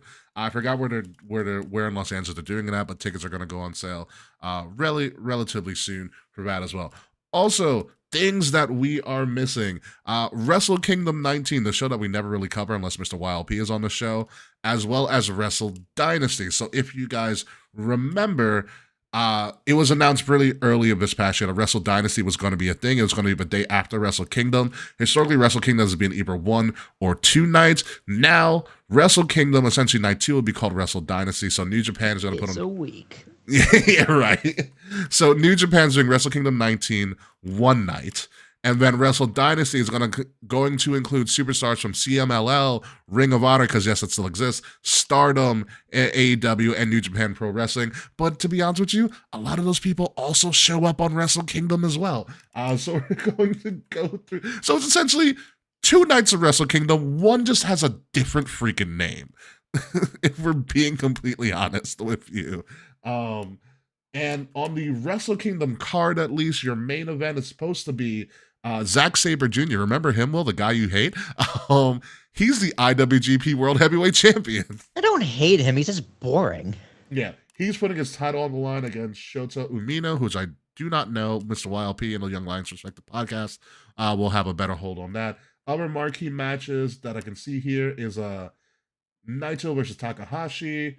You also have David Finlay's in a match. El Desperado's in a match. Shingo Takagi is going up against Tanosuke Takeshita of AEW fame for the Never Openweight Championship. Hiroshi Tanahashi, the ace of New Japan Pro Wrestling and also the president of New Japan, is facing Evil in a lumberjack match. Well, have we ever seen a lumberjack match in New Japan? I can't name one. Yeah, I'm very interested to see how that goes as well. The IWGP Women's Championship is also on the line during Wrestle Kingdom as well. On Wrestle Dynasty, which is still a developing card, which I think right now is probably the more interesting card of all of them. In Wrestle Dynasty, you have the Lucha Gauntlet match, which is going to be pretty much anybody from like CMLL in a gauntlet match or some other luchadors from around, which no one's been announced. There's also what's going to be called an International Women's Cup Final, which is this random tournament of all these women. Willow Nightingale's in it from AEW. Athena is also in as well, formerly known as Ember Moon. Ember Moon. Yep. Some woman named Persephone, who I do not know, and there's a mystery opponent, or the last person is in this Fatal 4-Way that's going to be on the card. The Young Bucks are showing up for Wrestle Dynasty. They are going to go up against the Great Okan and a mystery opponent.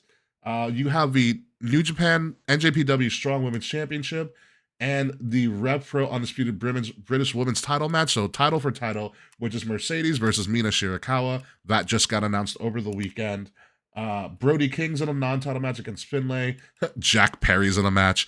Yeah. You have Ricochet versus Zack Sabre Jr., which could be great or could be the most boring thing in the world. As well. You have Claudio's in a match as well. And the return of Kenny Omega at Wrestle Dynasty. So that is your Wrestle Dynasty card. We are going to miss all of that, especially because it happens really, really early in the freaking morning. Okay, remember when you used to stay up for that? I don't do that anymore. I used to stay up and watch it. Yeah. And then the years I worked like overnight or weird hours, I would try to watch it during work. And now I don't at all. Because I'm in my 30s now and I need sleep. Yeah, you do. So I mean, it's an interesting card. We'll see how it goes. I will watch it at some point. Especially to see what they do the difference between Wrestle Kingdom and Wrestle Dynasty. I'm assuming it's probably nothing. It's just gonna be a change in name, but we'll see how it goes. We'll see how this experiment works for them. Another thing we're also missing that no one's even going to remember is Ring of Honor's doing Final Battle at the Hammerstein Ballroom at the Manhattan Center. You know, the thing that they used to do when people watched them. That's happening this weekend, Friday, December 20th. The headliner is the Ring of Honor champion, Chris Jericho. Yes, Chris Jericho versus Matt Cardona for the Ring of Honor world title. Wow. Yes. I can tell you. How exhilarating. AEW is also going to be around. Collision and Dynamite are also going to be filming over the weekend at the Manhattan Center as well. The Hardy Boys are going to be in Queens on the 20th. Why are they as well. spelling final like that? I don't know. I didn't come up with the graphic. It looks very confusing. There's an A there. Are you sure? I'm It looks more like positive. an arrow. It looks like an arrow, but it's an A. It's an Finn A. pointing L. Like No, there's an A. I can guarantee. fiddle. It's the fiddle battle. It's Yes. like Willie from Simpsons saying it. It's fiddle battle. Ring of Honor, where you can only watch it not on TV but on WatchROH.com, which I didn't even know was still a thing. But apparently, it's Not even YouTube. WatchROH.com. Yeah. Yes. Jericho. You can watch it using Internet Explorer. Yeah, you can. So that's something that we'll totally forget that actually occurred because no one Yep. remembers Ring of Honor. Apparently, Athena's still the Ring of Honor Women's Champion, and haven't heard a thing from her. If Chris Jericho comes like this, I'll watch it. Yeah, no.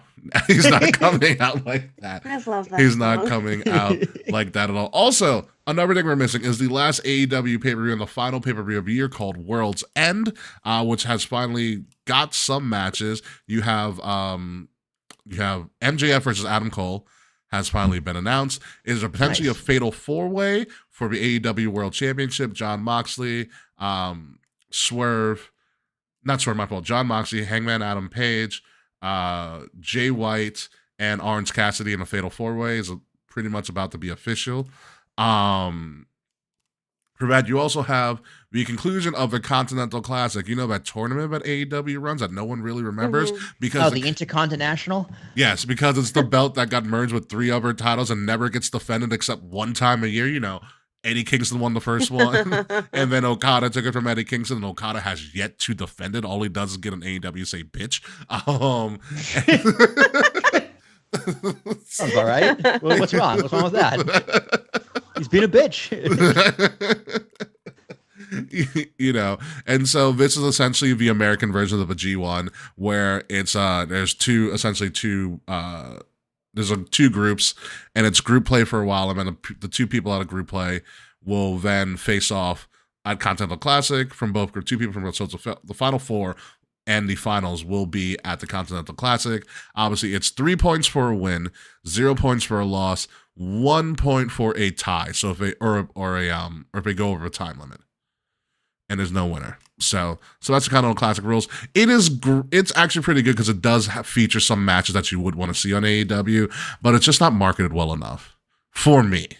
I know, dude. World's End is a fitting name, though, because we're getting there. We're getting to the end of the world. Yeah, we are getting there. Literally. We're getting there. This would have been our final prediction, and it may still be if we do it just kind of through Discord. Will, you are currently up 7, I believe, or 6 actually. Oh, fuck. You're currently Up up 2 points. Yeah, I did a clean sweep of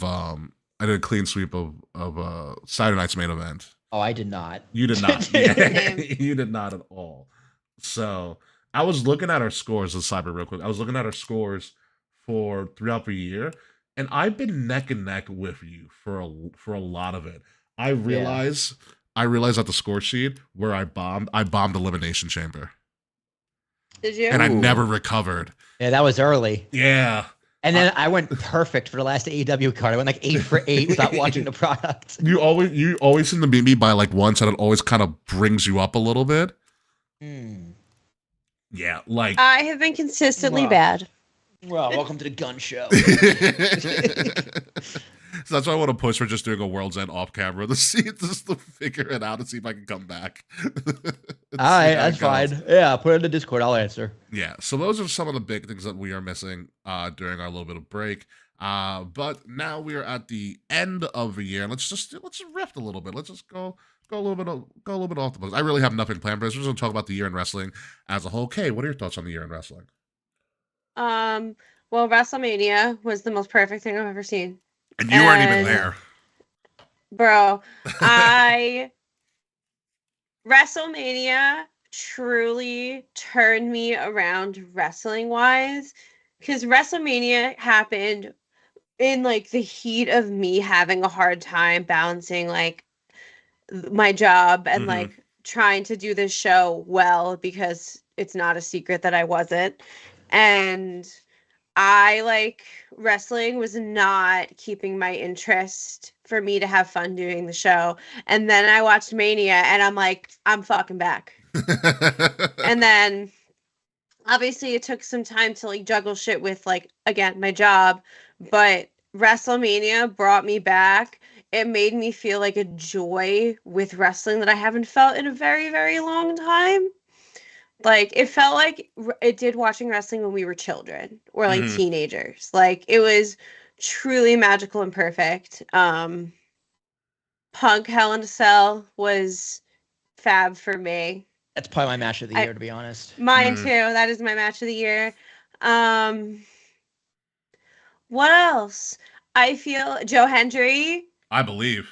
Fucking literally so much fun. That I will tell you this, Kay. When Joe Hendry shows up at the Rumble, that place is going to lose their mind. I know. It's going to be absolutely, truly crazy. And my prediction, I think 15 is my prediction for Joe Hendry. Good spot for him. Yeah, like in the little middle. What else happened this year? I feel like this year truly like was a crazy year. It was. Well, Terashak, what do you got? Just a little recap here. I think my wrestler of the year is Solo. Carried the bloodline. Like, he was dead in the water up until Mania. And then post-Mania just took the reins, pardon the pun, took out Paul Heyman, brought in the tag guys who one's okay, the other one's kind of whatever, and then brought in Jacob. Destiny, Tonga and Tonga Loa. The Tongas. Yeah. And then brought in Jacob Fatu, and it was just off to the races. Took out Paul Heyman, pinned Cody Rhodes on a pay-per-view. He did. Pinned Roman Reigns on a pay-per-view. Did that as well. And has just been standing on his own 2 feet and keeping up with 2 of the biggest stars in the business in Roman Reigns as Cody, and as well as Cody, and holding his own. Now, where is he going from here? He's going to eat all those losses. He's got to give them all back. So I think it's going to be a rough finish for him, but he has shown that he is a solid wrestler, can carry a program, and is a force to be reckoned with, even if he's kind of lacking in height that you would typically want for a main event guy. He's got everything else. WrestleMania was obviously the show of the year. I'll put both nights and combine as one. I think night 2 was better than night 1, mainly because it wasn't as cold. Yes. I agree 1,000% on that one. Yeah. WrestleMania was an incredible card. I love seeing Cody finish his story. The final of that show was ridiculous, but it was awesome. Yeah. Having Taker come out, all of it was just incredible. Match of the year is definitely Punk and Drew, as well as feud of the year. They just really went at it. It was believable, and you didn't want it to end, but that match was a fitting end, and it was fantastic. And now Drew is back to take a vengeance and to continue his story. Moment of the year is definitely the debut of the Wyatt Six. It was something. What a moment! Something that we've never seen before, and it was just so crazy. Like, Chad Gable got a bullet in the head, and it's going to be next week on Raw. Right? Like, Chad Gable was definitely breakout star of the year, even though he didn't win anything. He just kept improving and doing crazy things. Sami Zayn, another great talent, just continuing his path. Jey Uso was kind of dead in the water, and then he won that IC title, and now I think he's back as an established solo star. It's kind of odd. I was a little concerned with him going back into this Bloodline storyline, but it kind of gave him the boost and the kick in the ass he needed. Now as a single star again, I think he's going to be just fine. Jimmy, though, Big Jim, is that what he called himself on SmackDown? I think something like that. He is in trouble. He is going to struggle. Well, he's not going to be wrestling for a while. Yeah, probably. I like how he made a joke about the only thing that didn't survive War Games was his big toe. Was his big toe. Yeah, I was like, it's true, though. WWE is going head first into 2025. It's going to be a great year. My TKO stock is doing incredible, so keep that up. Yeah, man. And pretty much echoing what Kay said, WrestleMania was definitely, it reinvigorated my love for professional wrestling because it felt like I was a little kid watching wrestling during that whole week of WrestleMania. So I was NXT, then SmackDown Hall of Fame, then NXT, night 1, night 2, and then Raw. Yeah. So losing my voice, like at the Paul Heyman speech. You and Sir Charles were going to drink like your tea and the salt, whatever, to get your voice back. I said no, fuck that. I'm losing my voice. I'm going for it. It is literally just warm. It's literally just warm water with salt, and you gargle that. Why didn't you want to drink warm water? I wanted to lose my voice. It was a sign of a true fan. It's also a sign of a cold too. Yeah, that's true. Yeah, it probably wasn't a good idea. But yeah, 2024 is a hell of a year. You podcast for a living. I know, You're blowing out your voice on purpose? I didn't have anything scheduled that month other than this show, so it was fine. I got it back. What? So I got home, Tuesday afternoon? Tuesday, yeah. I got my voice back fully by Friday, so it was fine. I remember Kay telling both of us, Kay was like, guys, try not to speak for the next couple of days. Yeah. Yeah, y'all needed vocal rest. It was crazy. For me and wrestling, I think the best way to encompass this year is it's the year that sports entertainment died. Oh, interesting. Okay, that's it is the year Vince hung himself in more than one way. So Vince is completely gone. It's literally at the end of WrestleMania. If you watch the playback, Michael Cole says, "I love pro wrestling." That's when pro wrestling started to become a thing again, not just in every place outside of WWE, but also within WWE. A lot of the things that were faux pas were no longer faux pas anymore, and that's when we started to see a lot of that product in WWE change and kind of be more welcoming to the outside world. Tama Tonga Loa showed up. We finally get to hear her actual history from like New Japan and being the Gorillas of Destiny and being a part of Bullet Club. Like Michael Cole also had this amazing resurgence and showed you how extremely knowledgeable about wrestling he is. Whether it was fed to him or not, he did amazing. Whether it was fed to him or not, we've never heard an announcer in WWE talk about the history of these performers outside of a WWE in such detail before. And that's something that WWE is like, we're going to open up the world. You have the TNA integration with NXT, which shocked everybody. This is also the year that Daniel Bryan retired. Yeah. We had the reign of timeless Tony Storm. You had who might be arguably my either breakout star or most improved star of the year, might even be superstar of the year. You have Swerve Strickland going on a tear in AEW. Swerve did it. Like, I know he did the job for Bryan Danielson and it led to whatever, but All In was built on his back. And he deserved number 2. Ultimately, obviously, I think the superstar of the year is Cody Rhodes by and large. He's the biggest story. He was in the biggest match of the year. It stole the show pretty early on in April. What he did afterwards, is what it is. Roman had a great year, even though he was gone for half of it. But he proved his worth when he came back at SummerSlam and made the company $6 million in like a half hour. Yeah. Yeah, he did.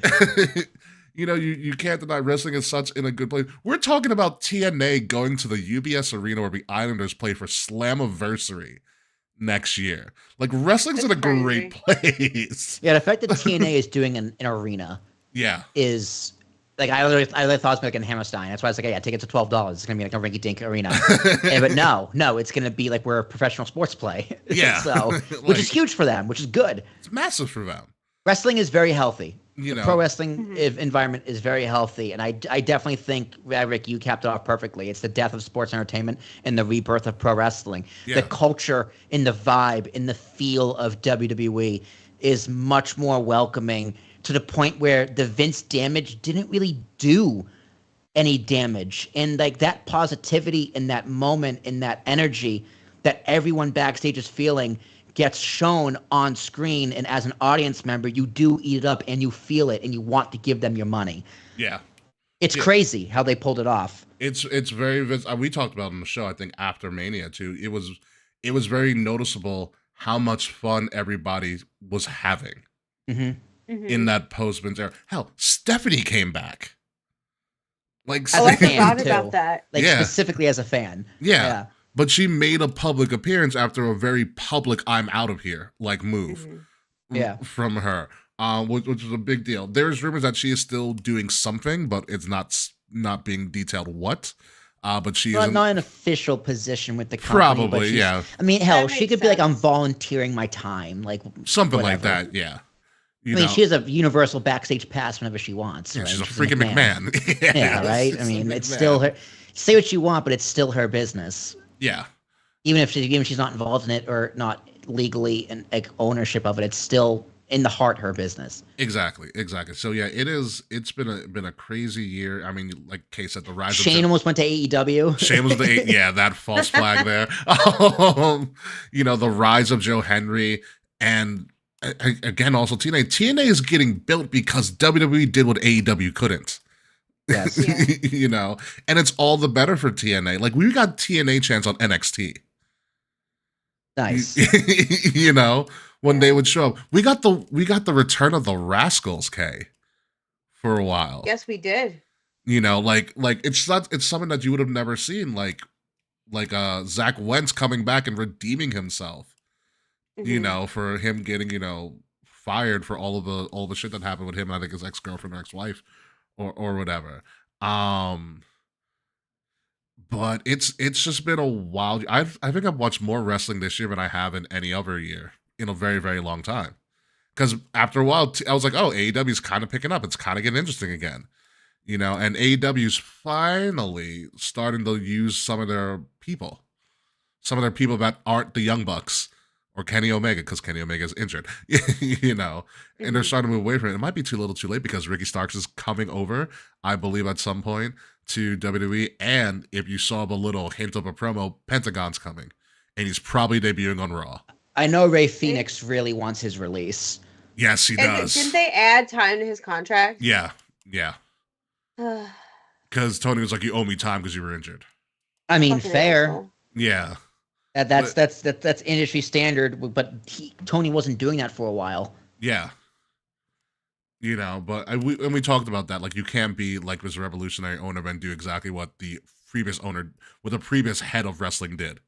Yeah, but I feel like he's only doing that because Lucha Bros and WWE is imminent. Yes, he's mad. And if he wanted to do that, do a no compete clause. Oh wait, you're not going to do that? Yeah. If it's in his contract, then do it. But like, it seems really weird, and especially because like the dude doesn't want to be there. So even if he had the opportunity to come back, why would he come back? Because now you're taking time away from him where he could be developing his craft somewhere else. But by and large, 2025 has been an absolutely wild year. I lost my voice in Mania. Hell, we might be going to TNA show. I didn't expect to go to TNA. Dolph Ziggler showed up on TNA. He's now the world champion. CM Punk actually did matches. Like, it's been a very, very wild year. We had Saturday night's main event. Tony was just being petty frets, yes. So it's been a crazy year. I think my superstar of the year is Cody. Overall, I think my female superstar of the year is between Timeless and Liv Morgan, because we forget Liv Morgan had a great year. Yeah. She did, but she needs to move away from Rhea Ripley. Yeah, I'm bored of that. That does need to die out at some point, but I think that's happening at Raw, the Netflix Raw as well. Yeah. I think that is going. The story's going to end. I didn't pick superstars of the year. I'm just going on top of my head right now. Yeah, for someone who wasn't on the Mania card too, Liv Morgan. That's true. She missed the first 3 months without doing anything. She was at the Rumble, did nothing. Chamber did nothing. Then she took it. She involuntarily took out Rhea. Yeah. She injured Rhea by mistake. Yeah, and then that was it. And I still think she was going to win the title from Rhea, like within the same timeline. Mm-hmm. They just swapped out Becky instead. That's one of the stories of the year, though, is the Liv Dom Rhea triangle and that turn at SummerSlam. Beautiful. Yeah. Beautiful. Go ahead. I loved, just a sidebar, I loved, what did Rhea call Liv? A chicken nugget slut last night? Yeah. Chicken tendy slut. It's called chicken tendy. A chicken tendy slut, I'm sorry. Well, it's like guilty, so am I. Line of the year. Yeah. Everyone loves chicken tendies. Who doesn't love chicken tendies? You know, like my most improved might be Gable. Actually, no, my most improved is probably Gable. My breakout is between Swerve and Oba Femi, but I'm probably going to go with Oba because Oba is an absolute monster. Yeah, breakout would have been last year for Swerve, not this year. Yeah. Yeah, Oba this year for sure. Tag team, I'm going to go Jade and Bianca because I can't name another tag team. They're the most prominent tag team in all of wrestling. They definitely were the most prominent tag team. Yeah, probably in all of wrestling because I can't name another tag team in their accomplishment, really. You know, yeah. So it's interesting. Shock of the year is probably something John Moxley did in AEW when he tried to murder half the roster on a pay-per-view. So there's that. Or you can put when Hangman almost killed Swerve in an Unchained and Lights Out match. Shock of the year. Plus the New Day breaking up. Let's not talk about that. Still too soon. Yeah, that could have been the shock of the year. How they just murdered Big E with words. Yeah. So apparently on Raw this past yesterday, they got kicked out of a locker room. Rey Mysterio. I saw. I did see that. Rey Mysterio's like, you can't come in. So apparently they went outside and just started riffing on the crowd outside, like insulting all of them. That's funny. It was in Boston too. Yeah. Let's see, shock of the year. I don't know what my shock is. I mean, controversy of the year for me. Oh, Taker coming back. Taker with that choke slam. That was a great. We all thought it was Austin. All signs pointed to Austin. Yeah, and when it was Taker, I was shocked it was Taker. I think the best reaction of Taker coming back. You ever see Logan Paul's video of that? Yeah, he's losing his mind. he literally puts hands on head. It's like he's like, I don't know what's going on. Controversy obviously is all the Vince stuff. Yeah, the death of Vince McMahon, which is the death of sports entertainment. It's so sad. You ever die a hero, live long enough to see yourself become the villain, and that's Vince. Well, I think he was always the villain. He was always the villain. That's the problem. That's for sure. We just ignored it for a very long time. I think I still love Vince. I still appreciate Vince, but yeah, he's a fucking monster. Yeah, it's a tough relationship, me and Vince McMahon. Man who's never met me. Yeah. Yeah. Who is the biggest return of the year? Roman. That is a monumental return. Yeah. Moment of the year, obviously the WrestleMania Jesse Ventura. No one had that on the big card in January. I think another big moment was at All In when Nigel came back to wrestle. Yes, that's a great one. That was a great one. No one saw that coming either. Not even the crowd. The crowd lost its shit for Nigel. I was so happy for him. And then he wrestled at Grand Slam. Yeah, Fretz has a good point. Heel Rock was a very Hollywood. Good. I mean, Final Boss Hollywood Rock. Yeah, yes. Final Boss Hollywood Rock is was definitely a shock. Final Boss Hollywood Rock was great. I'm trying to think what else. Obviously, the Hell in a Cell was a masterclass. It's good. Oh, we also don't forget. I mean, she's kind of an up and down, but I think it also needs to be mentioned. Jade's WrestleMania performance, I thought, was booked perfectly for her. Yes, very good. They made her look like $1 million fucking bucks in that. From her presentation to like her entrance presentation to her being the hot tag, and then she caught like Kyrie Sane like midair. Yeah, her in the Rumble debut was also fantastic. Yeah, Jesus coming Christ. out of the gate hot. Yeah, I would probably say most improved was probably Nia. Nia had a great year. Another match of the year is definitely AJ and Cody in France. Yes, they were fun. Oh yeah, they were fun. Great. All of Backlash, really. I think the French. Honestly, so no, I take it back. The French crowd was the shock of the year. I was just like, yeah, but they're French, and they're like, oh yeah, Will, how about you go fuck yourself? Literally. I was like, yeah, you're right. I'm sorry. And then they did the Olympic opening ceremony in France, and Jesus Christ, what a moment that was. That opening ceremony is fucking fantastic. Yeah. Gunther had a great year as well. Gunther's probably the most consistent. Yeah, definitely most consistent. Most consistent. Like, he's one of the people, he survived the shock upset at Mania. Yeah. To go on to still be better. He found his character. He put the final pieces into his puzzle. Now he's the complete package. Yeah.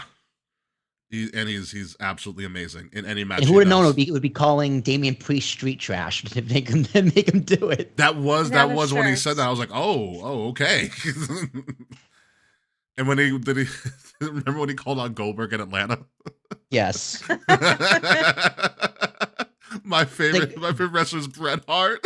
Gunther Gunther straight up just turned into an internet troll. That was his character. That's his character, dude, and it's fucking great. Come on, Bill. I got 5 minutes for you. I got 5 minutes for you. I was good. Fallon Henley and NXT did have a good year. Mr. Women's Wrestling fan. Drew McIntyre just being a hater. And let's do this. Entrance of the year. I know what my entrance of the year is. I liked Kevin Owens and Randy Orton coming down on the ATV. Randy's telling him to slow down. Yeah. Mine also comes from Mania. It's Seth Rollins Night 2. Mine too, actually. Coming out with the Mummers. The Mummers. Yes, that was pretty great. Yeah. That was pretty good. That was fucking hysterical. That might be my entrance of the year. I don't think, is there anything else we want to cover from this past year in wrestling? We saw CM Punk hold a live baby. Yes, we did. And yes, wrestling fans took over the first ever Fanatics Fest. Mm-hmm. Yeah, that was really cool. Yeah. The Paul Heyman and Sam Roberts interview was excellent. Yeah. As well as Fanatics Fest, NYC. But I think that we saw Paul Heyman almost retire at Madison Square Garden. Like, if Paul Heyman, when Paul Heyman says, I don't know when I'm going to come back, whenever it's good for business, whenever it's good for me. Yeah, he was right. But could we imagine if the last time we ever saw Paul Heyman on TV, he got powerbombed at MSG? If I'm Paul Heyman, I'm like, I'm not coming back. I just got powerbombed at MSG on a SmackDown. I think the moment of the year, too, is his Hall of Fame speech where we're all chanting, "You deserve it." And he's like, "You're goddamn fucking right. I deserve it." That's the moment I lost my voice. That right there. I cried my eyes out. I screamed so loud. That's when my voice was gone. Paul Heyman's Hall of Fame speech is one of the best speeches I've ever heard in person. Period. Yeah. It's fuck commencement speeches. Fuck my dad's motivational speeches. That was the speech. It was excellent. Absolutely excellent, the Paul Heyman speech. It was just a good year of wrestling. I met Zilla Voss too at Comic-Con too. I just forgot. I also did that as well. Oh, that's cool. Yeah. Nice kid. Very, very nice kid. Very approachable, very nice. He's coming soon, probably. I think he's running MLW right now. Because they just signed another Samoan to the PC. So, and we got the rebirth of WWE going back to the Indies with the ID program. That too. Which one of our signees I also really liked watching Survivor Series with my family. I was like, you see that guy? He's The Rock's cousin. These guys also The Rock's cousin. You see her? She's also The Rock's cousin. You see him? He's Samoan, but he's not The Rock's cousin. He's the other guy's cousin. But he's close. He's close. My brother goes, how many cousins does he have? I'm like, yeah, all of Samoa comes from 3 families. You should have shown him the family tree. I should have. That many. I was like, you see that girl? She married The Rock's cousin, pointing at Naomi. That's so true. That's so true. Also, WWE signed Julia and Stephanie Becker and Zarya. Pretty much a month. I was talking about this with Charles before the show started. A month after Stephanie Becker was at Forbidden Door, went up against Mercedes. She then signed with WWE. Oh, that's right. I forgot about that match. I remember laughing, being like, "Wow, it was just a tryout match for WWE, and it worked." Tryout successful, and it worked. And and it's possible everything goes well since she's part of already the WWE ID program. Kylie Ray could be coming to WWE. Ooh. That would be cool. Yeah, because she got signed by the ID program, so they're gonna follow her, and it was good because I know Kylie Ray was gone for a while, so good for her for kind of making her resurgence and stuff. And I think indie wrestling's gonna come back a lot in 2025. Oh yeah, forgot. I agree. The Motor City Machine Guns debuted in WWE. Oh yeah, I saw them win the titles. Yeah, and they're doing great. They're doing great. And I think last but not least, we got R-Truth had a great year. R-Truth always has a great year. Let's be real. You know, he posted on Kurt Angle's birthday a picture of Chad Gable and said, "Happy birthday, Kurt."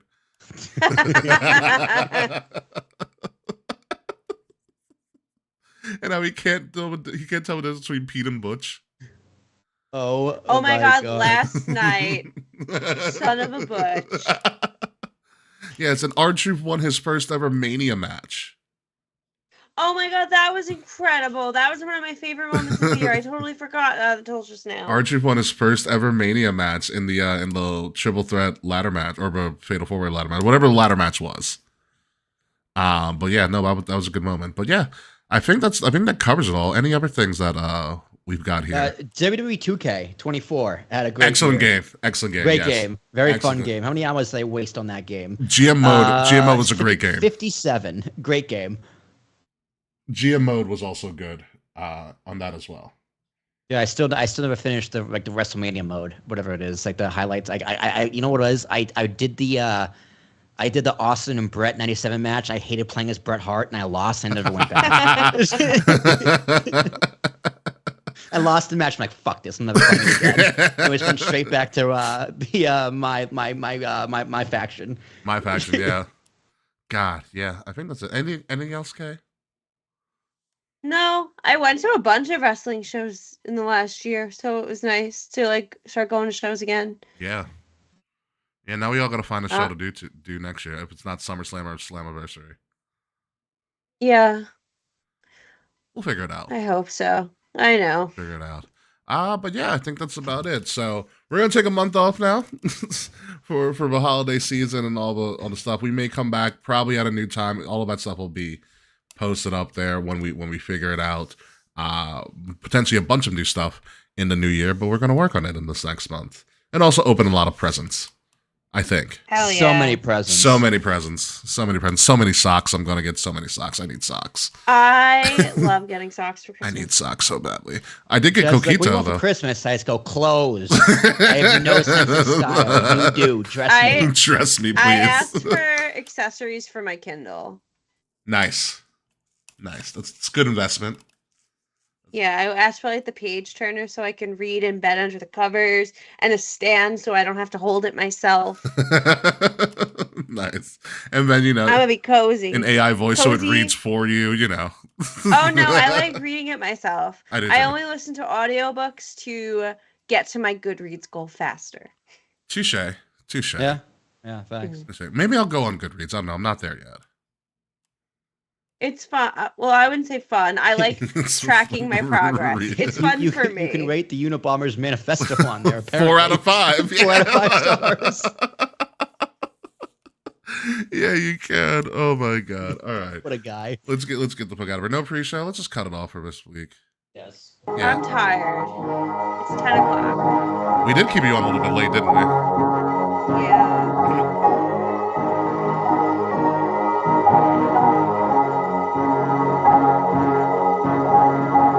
Ladies and gentlemen, for the final time this year, you have been listening to Kings of the Rings podcast, episode number 397, the year in review of wrestling for 2024. I'm your host, King Ricky Rose. You can find me at Ambassador Biggs across all social media outlets, BIGZ, Ambassador Biggs, some people's DMs, less people's text messages. Find Kings of the Rings podcast at KOTR _podcast across all social media outlets. Like, share, subscribe, leave us a 5-star review, and most importantly, while we're gone, please vote for us for the best wrestling podcast, as we are a finalist in the Sports Podcast Awards Sportback category. The link to all of that is in the description below. If you are listening to us, make sure you are listening to us on Wrestle Addict Radio, the cure for the common wrestling podcast, home to the Young Lions Perspective podcast, the Fretzelmania podcast, and the Brace for Impact podcast, as well as the Kings of the Rings podcast. Find Wrestle Addict Radio socials at addict_wrestle Wrestle on Twitter for who knows how much longer, and at Wrestle Addict Radio, all one word, everywhere else. Will Tarashock, happy New Year, Merry Christmas, all about hot shit. Yeah, Merry Christmas, guys. Happy New Year. I hope you all have fun enjoying your holidays. I am driving all over God's green earth. Just here to Boston and then back in like 3 days. But that's the thing I do for my family. So yeah, 2024, excellent year. Thank you to everybody. Willie T Productions also had a great year. I finally turned a fucking profit for once. So there you go. I'm glad after 10 years I finally figured out how to make money through podcasting. But Kings of the Rings is always my fun passion project where I don't care about business. I don't care about anything. I just come on with my friends, have fun, and talk about something I love with people I love. So, Fretz, thank you as well for being in our chat every single week. Appreciate you, buddy. Merry Christmas. Happy New Year to you. And 2025 is going to be an excellent year for everyone. Because Kay Murphy, you're getting married. I can't wait for the wedding. Kay Murphy, take us home. Please. Y'all, I'm getting married. I'm very excited. 2024 was definitely a year. Got engaged. Kind of had a reawakening of my passion with podcasting. Mhm. So I hope to come back next year more coherent, making logos again, coming back to myself. And yeah, you can find me on, where can you find me? Where? TikTok for like five more seconds. That too. You can find me on TikTok for the next 30 seconds. If you want to see if I am able to follow my reading goal, you can find me on Goodreads. You can also find me on Instagram and Threads at KAE_FABE. All right, yeah. So by the time we come back next year, a lot of things will have changed. Raw will be on Netflix. AEW is actually going to be streaming live simultaneously on Max as well as TNT and TBS. So we have to watch AEW on Max as well. Watch AEW now. You can watch AEW again. Congratulations, Will. You're probably not going to at all. Who knows who's going to show up where? We got surprises, returns. We may probably also get nominated again for Best Wrestling Podcast on the trajectory that we're going. And oh yeah, there is a surprise that I think only I know about that's coming in the new year as well. Maybe someone else on this show also knows about it. But until next year, folks, goodbye, good night. We'll see you soon. Except for maybe Slack. Fuck you, Slack. Yeah, Slack. Fuck you. Yeah. We're getting out of here. Yeah, fuck you, Slack. We'll say it again in the new year too. All right, folks. See ya. Amazing.